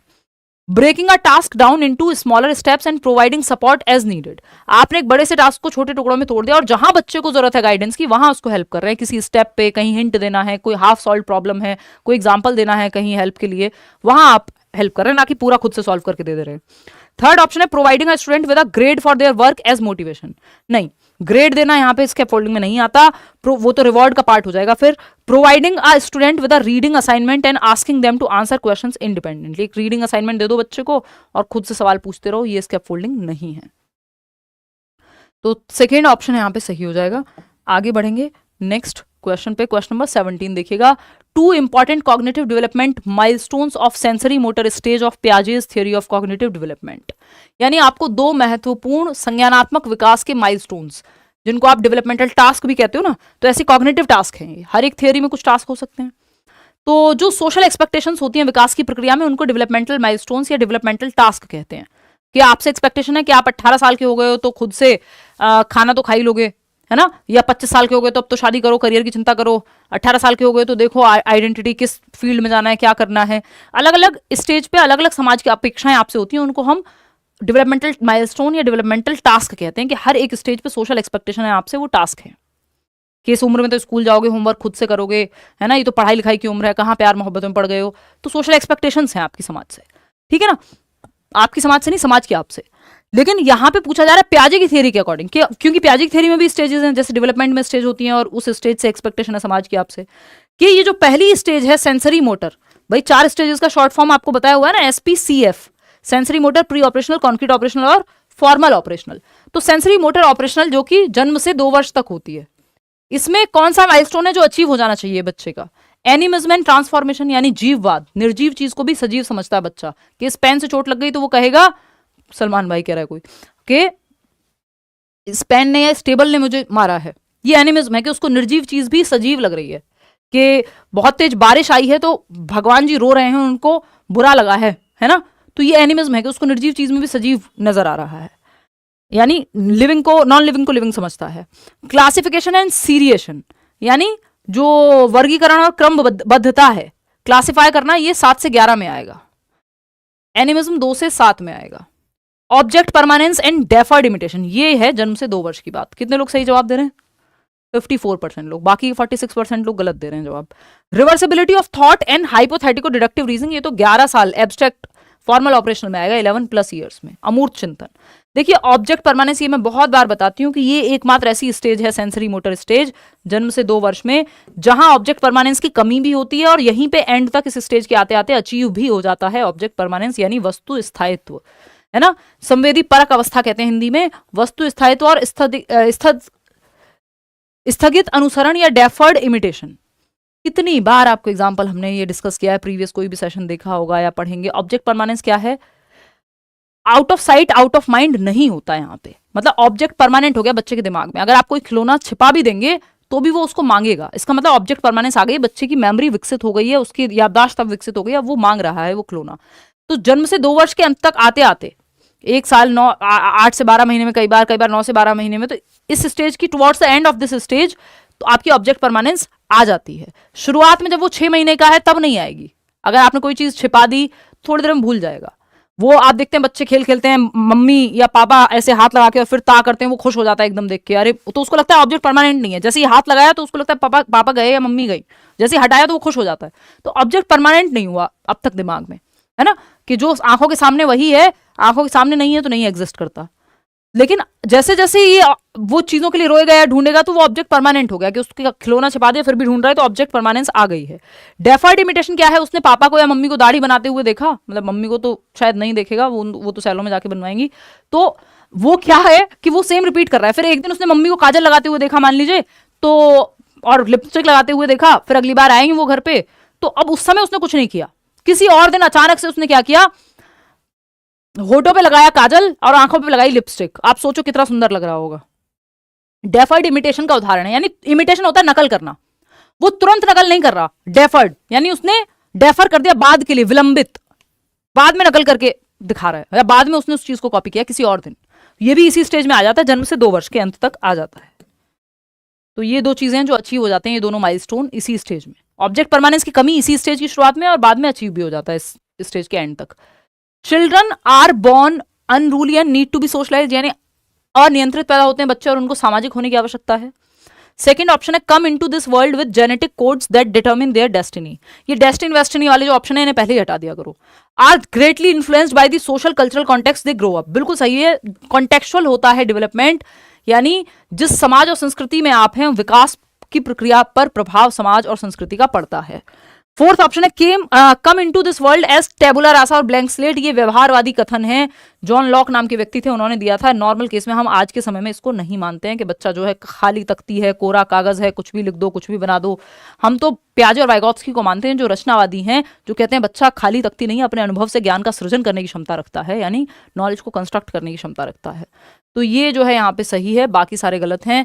ऐसा नहीं है कि बच्चे अनरूली हैं या तो वो जेनेटिक कोड के साथ आए हैं और डेस्टिनी उनकी डिटरमिन करेगी। डेस्टिनी वेस्टिनी की बातें आपको यहाँ नहीं करनी है, अपने मन में रखिए अगर विश्वास करते हैं तो। क्वेश्चन नंबर 19 की अगर हम बात करते हैं तो क्वेश्चन नंबर 19 क्या कहता है, एक कथन है और दूसरा कारण है इसका। Scaffolding provided by the teachers hinders the learning process of children, यानी टीचर्स जो अस्थायी मदद देते हैं, आलम्बन देते हैं, पाड़ देते हैं, हिंट देते हैं, टेम्परेरी हेल्प देते हैं, वो बाधा बनती हैं सीखने में। ये एकदम खराब बात है, वाहियात बात है, इसका कोई भी सेंस नहीं है, ये इसमें लॉजिक ही नहीं है, गलत है। स्कैप फोल्डिंग तो हेल्प करती है सीखने में। रीजन क्या है, लेव Vygotsky proposed that children learn independently bye acting upon and manipulating the environment. ये पियाजे कहते हैं, ना कि वाइगोत्स्की। वो समाज की, सोसाइटी की, कल्चर की बात करेंगे, सिर्फ एनवायरमेंट की बात पियाजे करेंगे कि एनवायरमेंट में एक्टिविटी करके बच्चा सीख रहा है, जबकि वाइगोत्स्की कहेंगे समाज में, संस्कृति में इंटरेक्ट करके सीख रहा है। बात सेम ही रहेगी, बस ये बदल जाएगा, है ना। इंडिपेंडेंटली सीखेंगे लेकिन वो ग्रुप में कोऑपरेट करके सोसाइटी के साथ। तो ये पियाजे का कथन है, ना कि वाइगोत्स्की का, तो ये भी गलत। तो दोनों फॉल्स हो गए, जो कि सेकंड ऑप्शन आप लोग 75% लोग दे भी रहे हैं सही जवाब, है ना। Both A and R false. अब आपको थोड़े थोड़े मुश्किल क्वेश्चंस भी कराए जा सकते हैं, आप लोग सही जवाब दे दे रहे हैं। क्वेश्चन नंबर 20 देखिएगा, विच of the following correctly describes extrinsic motivation, यानी निम्न में से कौन सा बाह्य अभिप्रेरणा का सही वर्णन करता है। एक है इंटरनल मोटिवेशन, जिसका कारण अंदर है आपकी मोटिवेशन का, आपको मजा आता है कोई काम करके, आपको सीखने में इंटरेस्ट है, क्यूरियोसिटी है, जिज्ञासा है, जॉय ऑफ लर्निंग है, उसके लिए आप मोटिवेटेड हैं, इसलिए आप पढ़ते हैं या इसीलिए आप कोई काम करते हैं। दूसरा है बाहरी रीजन, कि आपको नौकरी चाहिए, आपको रिवॉर्ड चाहिए, आपको मम्मी पापा से कोई अवार्ड चाहिए। आज अभिषेक कह रहे थे ऑफलाइन क्लास में उनको शादी करनी है, उनकी गर्लफ्रेंड की तो जॉब लग गई है, उनकी नहीं लगी है, तो वो एक्सटर्नल मोटिवेशन है उनका तैयारी करने का, कि मैम शादी करनी है, नौकरी तो लेके रहूंगा इस बार चाहे कुछ हो जाए, ठीक। तो ये क्या है, एक्सटर्नल मोटिवेशन है, यानी पढ़ रहे हैं वो, एफर्ट कर रहे हैं, मोटिवेटेड हैं, बट रीजन बाहर है। दोनों कई बार इंटर रिलेटेड होते हैं, इंटरमिंगल हो जाते हैं, कि शुरुआत तो होती है ठुकरा के मेरा प्यार मेरा इंतकाम देखेगी, और बाद में वो काम बहुत पसंद आने लगता है, या वो जॉब हो सकता है आपको बहुत पसंद आने लगे, आपका जो इंटरनल मोटिवेशन है वो उसमें जागृत हो जाए। तो दोनों चीजें, या कई बार वो रीजन से तो शुरू हुआ बाहर से कि लड़की ने छोड़ दिया इसलिए आईएएस बनेंगे, और बाद में आपको उसमें मजा आने लग गया, है ना। शुरू मजबूरी में किए थे, फिर समझ रहे हो आप। तो ये एक्सटर्नल और इंटरनल जो है इंटर रिलेटेड है, इंटरडिपेंडेंट है। कई बार ऐसा नहीं है कि बिल्कुल म्यूचुअली एक्सक्लूसिव है, दोनों का एक दूसरे से कोई वास्ता नहीं है, ये भी पूछा हुआ है। तो एक्सट्रिंसिक मोटिवेशन जब हम बात कर रहे हैं तो कौन सा एक कथन है जो सही से इसको डिस्क्राइब करेगा। तो पहला है motivation that comes from environmental consequences, हाँ बाहर ही है ना ये, तो एक्सटर्नल होगा इसका locus of control. Motivation that comes from a sense of personal satisfaction, ये इंटरनल मोटिवेशन है कि आपको अच्छा लगता है कोई काम करके, जैसे मुझे पढ़ा के अच्छा लगता है तो इंटरनल मोटिवेशन है। आपको पढ़ के अच्छा लगता है, आपका भला होगा इसलिए मैं पढ़ा रही हूं, तो ये एक्सटर्नल है, लेकिन पर्सनल सेटिस्फेक्शन भी इसमें शामिल है। Motivation that comes from personal enjoyment of the task, आपको गिटार बजाना पसंद है इसलिए आप, कोई गाना सुनना पसंद है ऐसा थोड़ी कुछ मिल रहा है आपको वो गाना सुन के, या मुझे ड्राइविंग पसंद है तो ऐसा थोड़ी कि कुछ कोई मुझे मिलेगा, उबर थोड़ी चलाती हूँ लेकिन मुझे शौक है, ठीक है ना। तो उसमें कुछ मिल नहीं रहा, पेट्रोल और जल रहा है, लेकिन पर्सनल सेटिस्फेक्शन है, पर्सनल एंजॉयमेंट है उस टास्क को लेकर के, इंट्रिंसिक मोटिवेशन है। Motivation that comes from internal factors, आंतरिक जो भी कारण है, आपका इंटरेस्ट हो उस चीज में, क्यूरियोसिटी हो, जॉय ऑफ लर्निंग हो, ये सब जो है आपके आंतरिक कारण है, इनमें रीजन बाहर नहीं है। लेकिन एक्सटर्नल में रीजन बाहर होता है ना, कि मेरा मन है थोड़ी एक्स्ट्रा कमाई हो जाए तो मैं उबर के तौर पर गाड़ी लेके जाती हूँ, ये एक्सटर्नल मोटिवेशन होगी। फिर मैं ऐसे मजे के लिए गेड़ी मारने जा रही हूँ तो वो इंटरनल मोटिवेशन है। तो ये एक्सट्रिंसिक मोटिवेशन का एकमात्र उदाहरण यहाँ फर्स्ट ऑप्शन ही है। ठीक है जी, आगे बढ़ेंगे। कोर्स लेना है करियर विल ऐप डाउनलोड कर लो भाई। कई लोग तो मैंने यही नहीं पता लग पाता, वाह। क्वेश्चन नंबर 21 देखिएगा। According to Jean Piaget, a child who is unable to understand the logic behind simple mathematical reversals such as 3 + 5 = 8, 3 + 5 को जोड़ते हैं तो 8 बनता है, और 8 में से 5 अगर हम घटा देते हैं तो 3 बचता है। It is because of what thinking? बताइए, इसके पीछे का तर्क समझने में बच्चा असमर्थ है, किस वजह से असमर्थ है और कौन सी स्टेज का बच्चा है ये भी बताओ मुझे। एनिमिस्टिक थिंकिंग, एनिमिस्टिक थिंकिंग होता है वो नॉन लिविंग को लिविंग समझता है, उसको लगता है कि वही जो बारिश वाला एग्जांपल मैंने दिया कि अगर बारिश बहुत तेज हो रही है यानी दुख हुआ है भगवान को किसी चीज का, है ना, तो ऐसा तो नहीं होता। इरिवर्सिबिलिटी यानी वो रिवर्स नहीं कर पा रहा दिमाग में कि 3 + 5 जब 8 है तो 8 में से अगर 5 जाएगा तो 3 ही तो बचेगा, तो उसके दिमाग में रिवर्स नहीं हो पा रही चीजें, उल्टा नहीं करके देख पा रहा। ये बात तो सही है, 2 से 7 वर्ष का बच्चा है प्री ऑपरेशनल का। ईगोसेंट्रिज्म होता है वो सेल्फ सेंटर्ड है या खुद को ही सेंटर में रखता है, बाकी पहलू नहीं देख पा रहा किसी चीज की, वो भी बात यहाँ पे नहीं है। परसेप्चुअल सेंट्रेशन यानी परसीव किया है उसने, वो सेंटर्ड है किसी एक एस्पेक्ट पे ही। देखो ये क्योंकि रिवर्सिबिलिटी यहाँ ऑप्शन में है तो हम उसके साथ जाएंगे क्योंकि वो ज्यादा सेंसिबल है इस बात को समझने के लिए, क्योंकि वो रिवर्स नहीं कर पा रहा बच्चा कि 2 + 5 जो है 7 होते हैं और 7 - 5 2 बचते हैं, ये रिवर्स करने में उसको दिक्कत है, वो थॉट में रिवर्स नहीं कर पा रहा। घर से स्कूल का रास्ता और स्कूल से घर का रास्ता, तो स्कूल घर से स्कूल का रास्ता तो याद रहता है, स्कूल से घर का रास्ता याद नहीं है, वापस जाने का रास्ता याद नहीं है, तो ये रिवर्सिबिलिटी है, रिवर्स नहीं कर पा रहा। देखिए परसेप्चुअल सेंट्रेशन भी इसी स्टेज में होता है, लेकिन सेंट्रेशन होता है मान लो वो कोई एक बॉटल है ना, या ये फोन है फॉर दैट मैटर, तो इस फोन का रंग ही देख रहा है, वो ये नहीं देख रहा शेप क्या है, वजन कितना है ना, तो वो ये नहीं देख पा रहा, या फीचर्स क्या है, उसको सिर्फ शेप अच्छी लग रही है या कलर अच्छा लग रहा है, पिंक वाला चाहिए, तो मतलब सेंटर्ड है, एक ही पहलू पे फोकस है, किसी चीज की शेप नहीं देख रहा है या साइज नहीं देख रहा, बस किसी एक ही एस्पेक्ट पे फोकस है, वो एक अलग चीज है, वो यहाँ पे नहीं आएगा। तो ये रिवर्सिबिलिटी है सेकेंड ऑप्शन, जो कि होपफुली आप में से कई लोगों ने दिया भी होगा जवाब। इसका डेटा बता दूं अगर हो तो। क्वेश्चन नंबर 22 देखना, अजर्शन क्या कहता है भाई, टीचर शुड डिस्टेंस, बता दूं डेटा उसका पिछले वाले का, कल तक देखोगे, चलो कोई बात नहीं छोड़ो। देखिए अजर्शन यानी अभिकथन, teachers should distance themselves from students and place primary responsibility for learning on them only, यानी शिक्षकों को छात्रों से दूरी बनाकर रखनी चाहिए और अधिगम की प्राथमिक जिम्मेदारी उन्हीं पर डालनी चाहिए। मतलब डिस्टेंस कर लो बच्चों से and place primary responsibility for learning on them only, कि बच्चों की जिम्मेदारी है भाई सीखना, मेरा कोई लेना देना नहीं है लर्निंग से, मैं तो बस हूं। तो ऐसे क्या होगा, बच्चों का मोटिवेशन डाउन हो जाएगा, कहां से सीखेंगे भाई, टीचर और बच्चे दोनों मिलकर सीखते हैं ना, तो ये तो फॉल्स है। रीजन क्या है इसका, learning takes place effectively in an authoritative rather than a democratic environment. उल्टी बात है, टीचर को डेमोक्रेटिक होना चाहिए, यानी वो सबकी बात सुने क्लास में और क्लास में उसकी बात सुनी जाए, सब मिलकर के सीख रहे हैं। अथॉरिटेटिव होना यहाँ जो है वो बहुत अच्छी बात नहीं होगी, क्योंकि टीचिंग स्टाइल को हम डेमोक्रेटिक को अच्छा मानते हैं और पेरेंटिंग स्टाइल को अथॉरिटेटिव को हम अच्छा मानते हैं। तो A is true but R is false, नहीं दोनों ही फॉल्स हैं। सही जवाब दे रहे हैं आप लोग 90% लोग, बी ऑप्शन, बहुत ही बढ़िया। आगे बढ़ेंगे, क्वेश्चन नंबर 23 पे जाएंगे, ज्यादा लंबा एक्सप्लेनेशन कर दिया क्या। क्वेश्चन नंबर 23 देखिएगा, in order to cater to needs of students struggling with attention deficit hyperactivity disorder, teachers should avoid, यानी एक बच्चा है जिसको एडीएचडी है, या क्लास में उन बच्चों को कैसे डील करेंगे जिनको एडीएचडी यानी ज्यादा टिक के नहीं बैठ पाते हैं, अटेंशन एक जगह नहीं टिक पाती है ना, उछलते कूदते रहते हैं, कैसे मैनेज करेंगे, क्योंकि आपको तो इंक्लूसिव एजुकेशन है, सबको पढ़ाना है। Creating distractions and making noises, तो टीचर को अवॉइड करना चाहिए कि डिस्ट्रैक्शन ना क्रिएट हो, बार बार टीचर खुद डिस्ट्रैक्शन ना बन रहा हो, है ना, और नॉइज आवाजें ना हो, क्लास में थोड़ा फोकस रहने का मौका मिले। Flexibility in curricular materials and instructions, उनको पढ़ाने के लिए आप डिफरेंट सामग्री का इस्तेमाल कर सकते हो, लचीलेपन मल्टीपल मेथड्स का इस्तेमाल कर सकते हो, टुकड़ों में तोड़ सकते हो टास्क को, ये एकदम सही बात है, क्योंकि वो 30 मिनट तक हो सकता है उनका ध्यान ना टिके, बट 5-5 मिनट के 6 पार्ट में अगर आप किसी टास्क को आपने तोड़ दिया तो उनके लिए ईजी हो जाएगा, क्योंकि वो अटेंशन ज्यादा देर तक टिका के नहीं बैठ पाते हैं।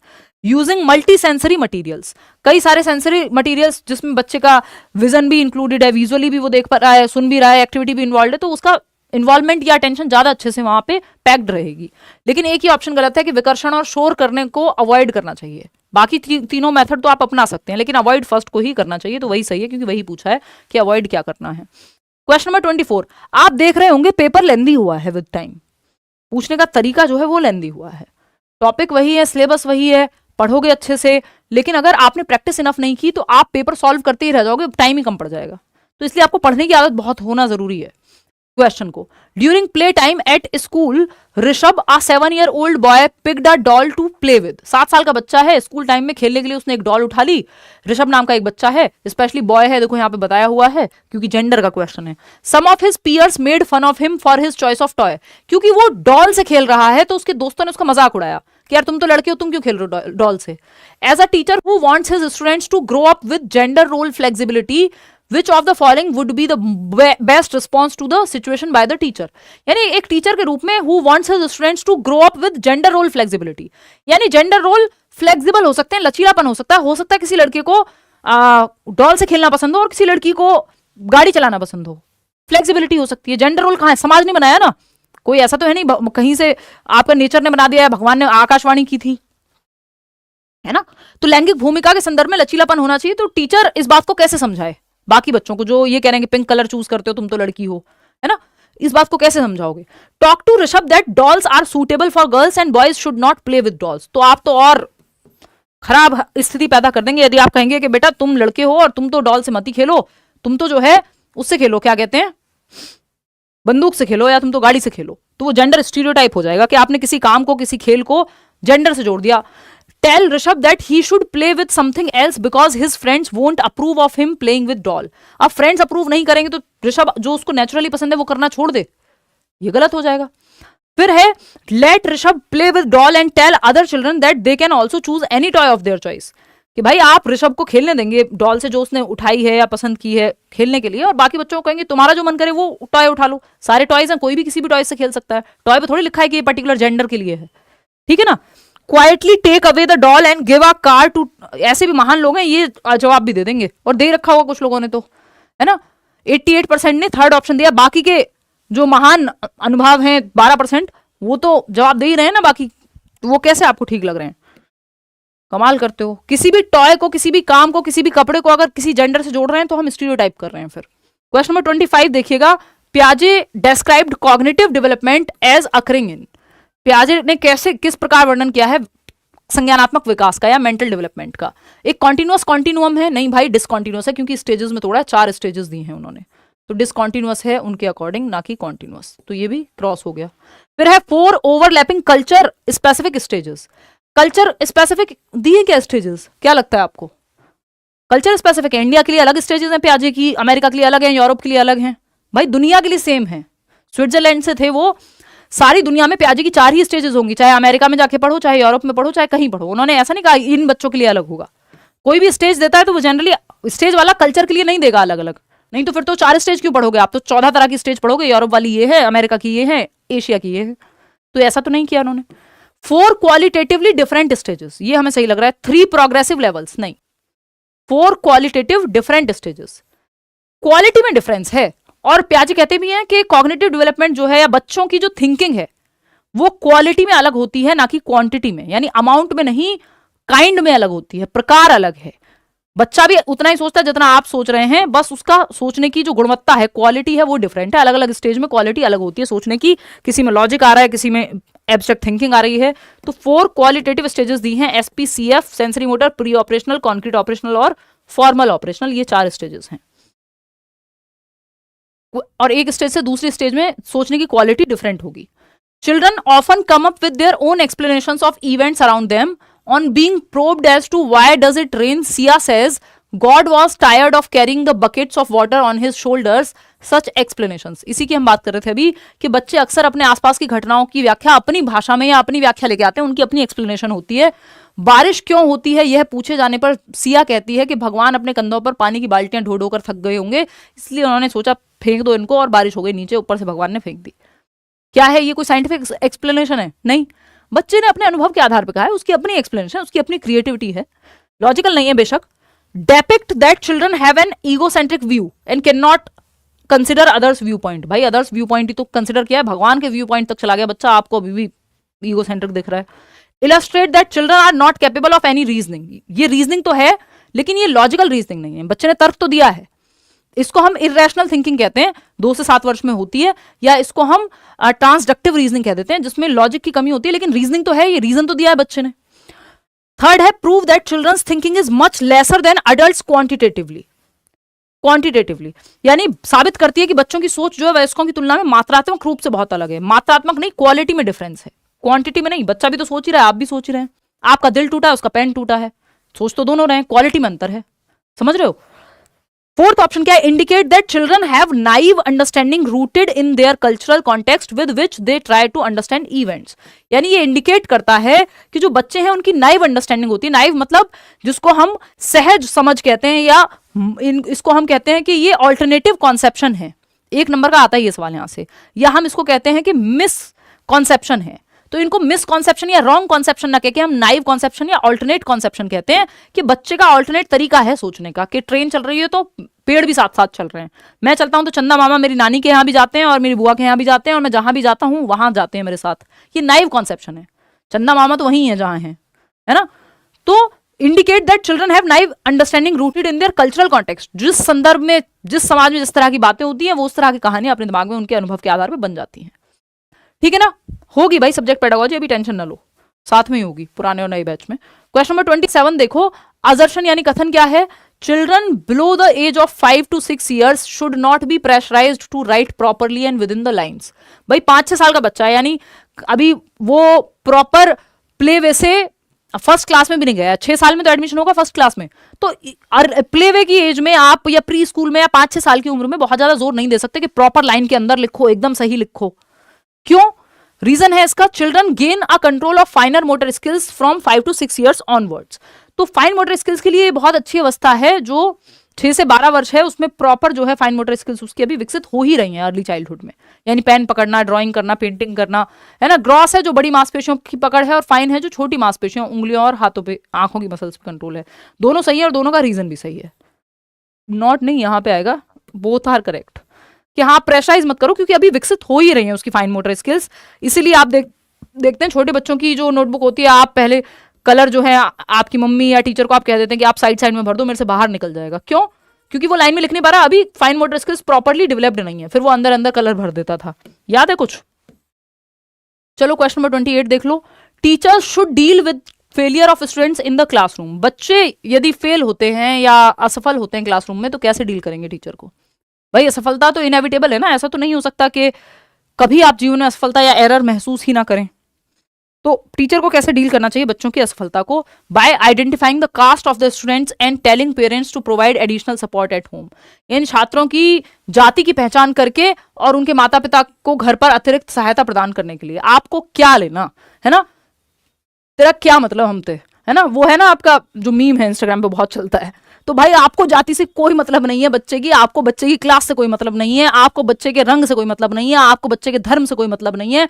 आप तो भाई पढ़ाने पे ध्यान दीजिए, है ना। ये मत कहिए कि आप जाति पहचानेंगे और फिर कहेंगे तुम तो इसलिए फेल हुए हो क्योंकि तुम पर्टिकुलर जाति से हो, पर्टिकुलर समुदाय से हो, पर्टिकुलर तुम्हारे माँ बाप ये हैं, फलाना है, ये वो आपकी कहानी है ही नहीं। नन ऑफ योर बिजनेस, आपको कुछ नहीं लेना देना इस चीज से, ठीक है ना। तो ये तो हो नहीं सकता। By critically examining their own pedagogical strategies, आप तो खुद में देखिए आप क्या कर सकते थे, आप क्या चेंज ला सकते थे अपनी खुद की शैक्षणिक रणनीतियों की आलोचनात्मक परीक्षण करके।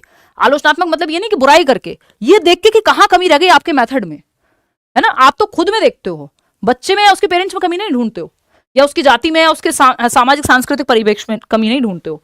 Bye correcting and over correcting the student who have failed, उनकी जान ले लो, हर टाइम सुधार और अत्यधिक सुधार कराओगे, फिर वो बच्चा जो है वो पजल्ड हो जाएगा।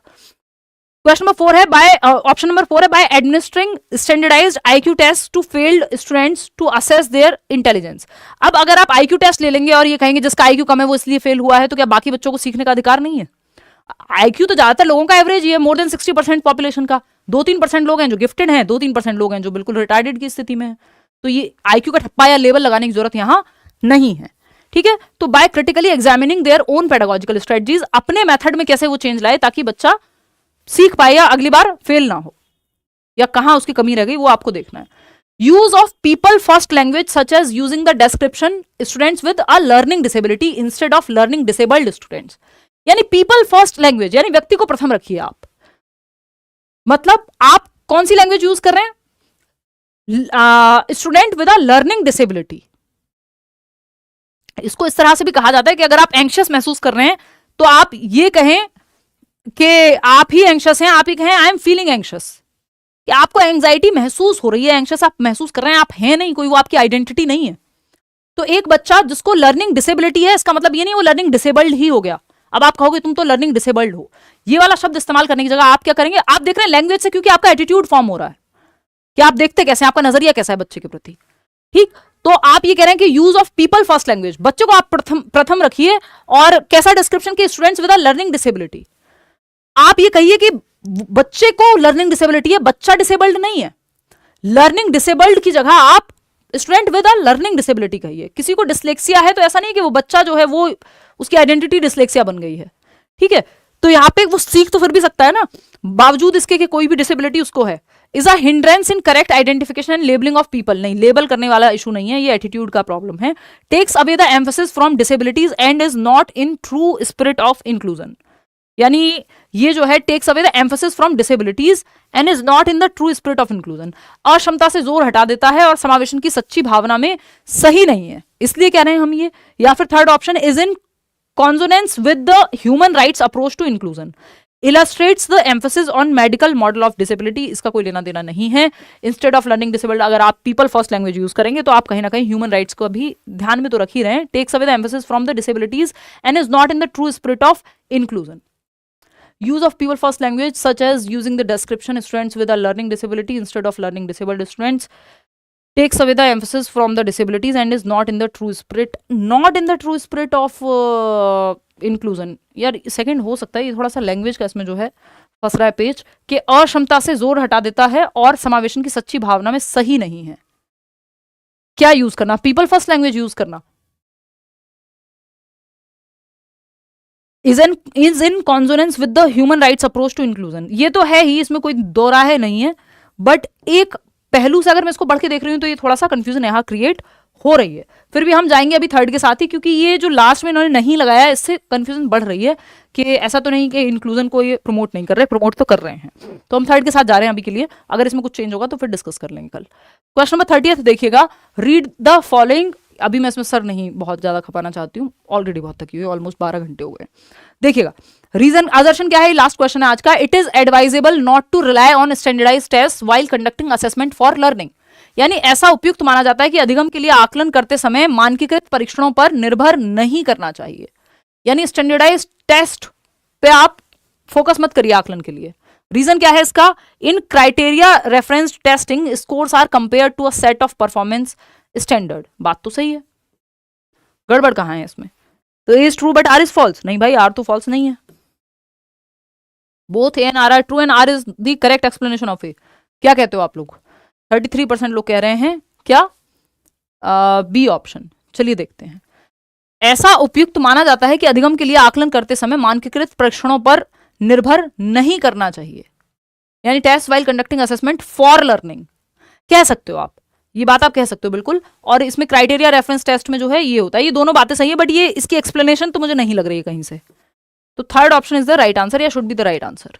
ये दोनों बातें अपनी अपनी जगह सही है, बट ये इसका रीजन नहीं एक्सप्लेन कर रही है कि क्यों नहीं करना चाहिए, या इनका मन करे तो मान सकते हैं, इनका भरोसा कुछ नहीं है। अभी हम थर्ड के साथ ही जा रहे हैं, अगर कोई भी करेक्शन होगा तो अब कल ही करेंगे discuss. Out of 30 question like share subscribe ना किया हो कर दीजिएगा। आउट ये पीडीएफ आपको कल सही, अगर आंसर में कोई भी एक आध क्वेश्चन में भी चेंज होता है, जो मैंने अभी लास्ट के 2 क्वेश्चन पे थोड़ा सा क्वेश्चन मार गया ना, तो वो आपके साथ एक बार वो टेलीग्राम चैनल पे जब पीडीएफ आपको कल मिलेगी तो उसमें सही आंसर ही मार्क दूंगी। ये जो 2 क्वेश्चन में थोड़ा सा डाउट है ना, क्योंकि ये कई बार हो सकता है कि एग्जामिनर कैसे देख रहा है उसको, उसका अंतर पेडागोजी में कई बार आ जाता है। आउट ऑफ 30 क्वेश्चन कितने ठीक हुए हैं वो आप एक बार बता देंगे कॉमेंट्स में, और कल मिलते हैं होपफुली। कल भी पूरा दिन पैक्ड ही है, but I will try my best कि मैं यूट्यूब पे आ सकूं कल, है ना। धीरे धीरे कंटिन्यू कर देंगे वापस से क्लास को, और आज के लिए इतना ही रखते हैं, बहुत ज़्यादा थकान हो गई है यार। मैं खुद पूरी कोशिश कर रही हूँ कि यूट्यूब पे क्लास लूँ, और एक काम करते हैं, कल पूरी कोशिश करती हूँ मिलने की, क्योंकि फिर सैटरडे संडे है और मैं जयपुर जा रही हूँ मीटअप के लिए। आप लोग भी अगर आप में से कोई जयपुर के आसपास रहता है तो आ सकते हैं। दीप मेमोरियल करके जो है एक जगह है जहाँ आप हमें ज्वाइन कर सकते हैं, मैं आपको अभी लोकेशन भी दे देती हूँ। आउट ऑफ 30 कितने आपने स्कोर किए वो आप कमेंट्स में प्लीज़ बता दीजिएगा। और इसके अलावा वो जयपुर वाला डिलीट कर दिया क्या राहुल? चलो कोई नहीं, वो कल दिखा देंगे आपको लोकेशन, बट 14 को मतलब संडे को जो है I will be in Jaipur. चलिए take care, bye bye. Location share कर देंगे जल्दी ही। दीप मेमोरियल करके कुछ तो जगह है, मैं 1 मिनट फ़ोन में चेक कर लेती हूँ, वेट। मैं और करियर की पूरी टीम, हो वेट, दीप स्मृति ऑडिटोरियम, मेमोरियल याद था मुझे, दीप स्मृति ऑडिटोरियम है टैगोर इंटरनेशनल स्कूल कैंपस के अंदर, मानसरोवर जयपुर।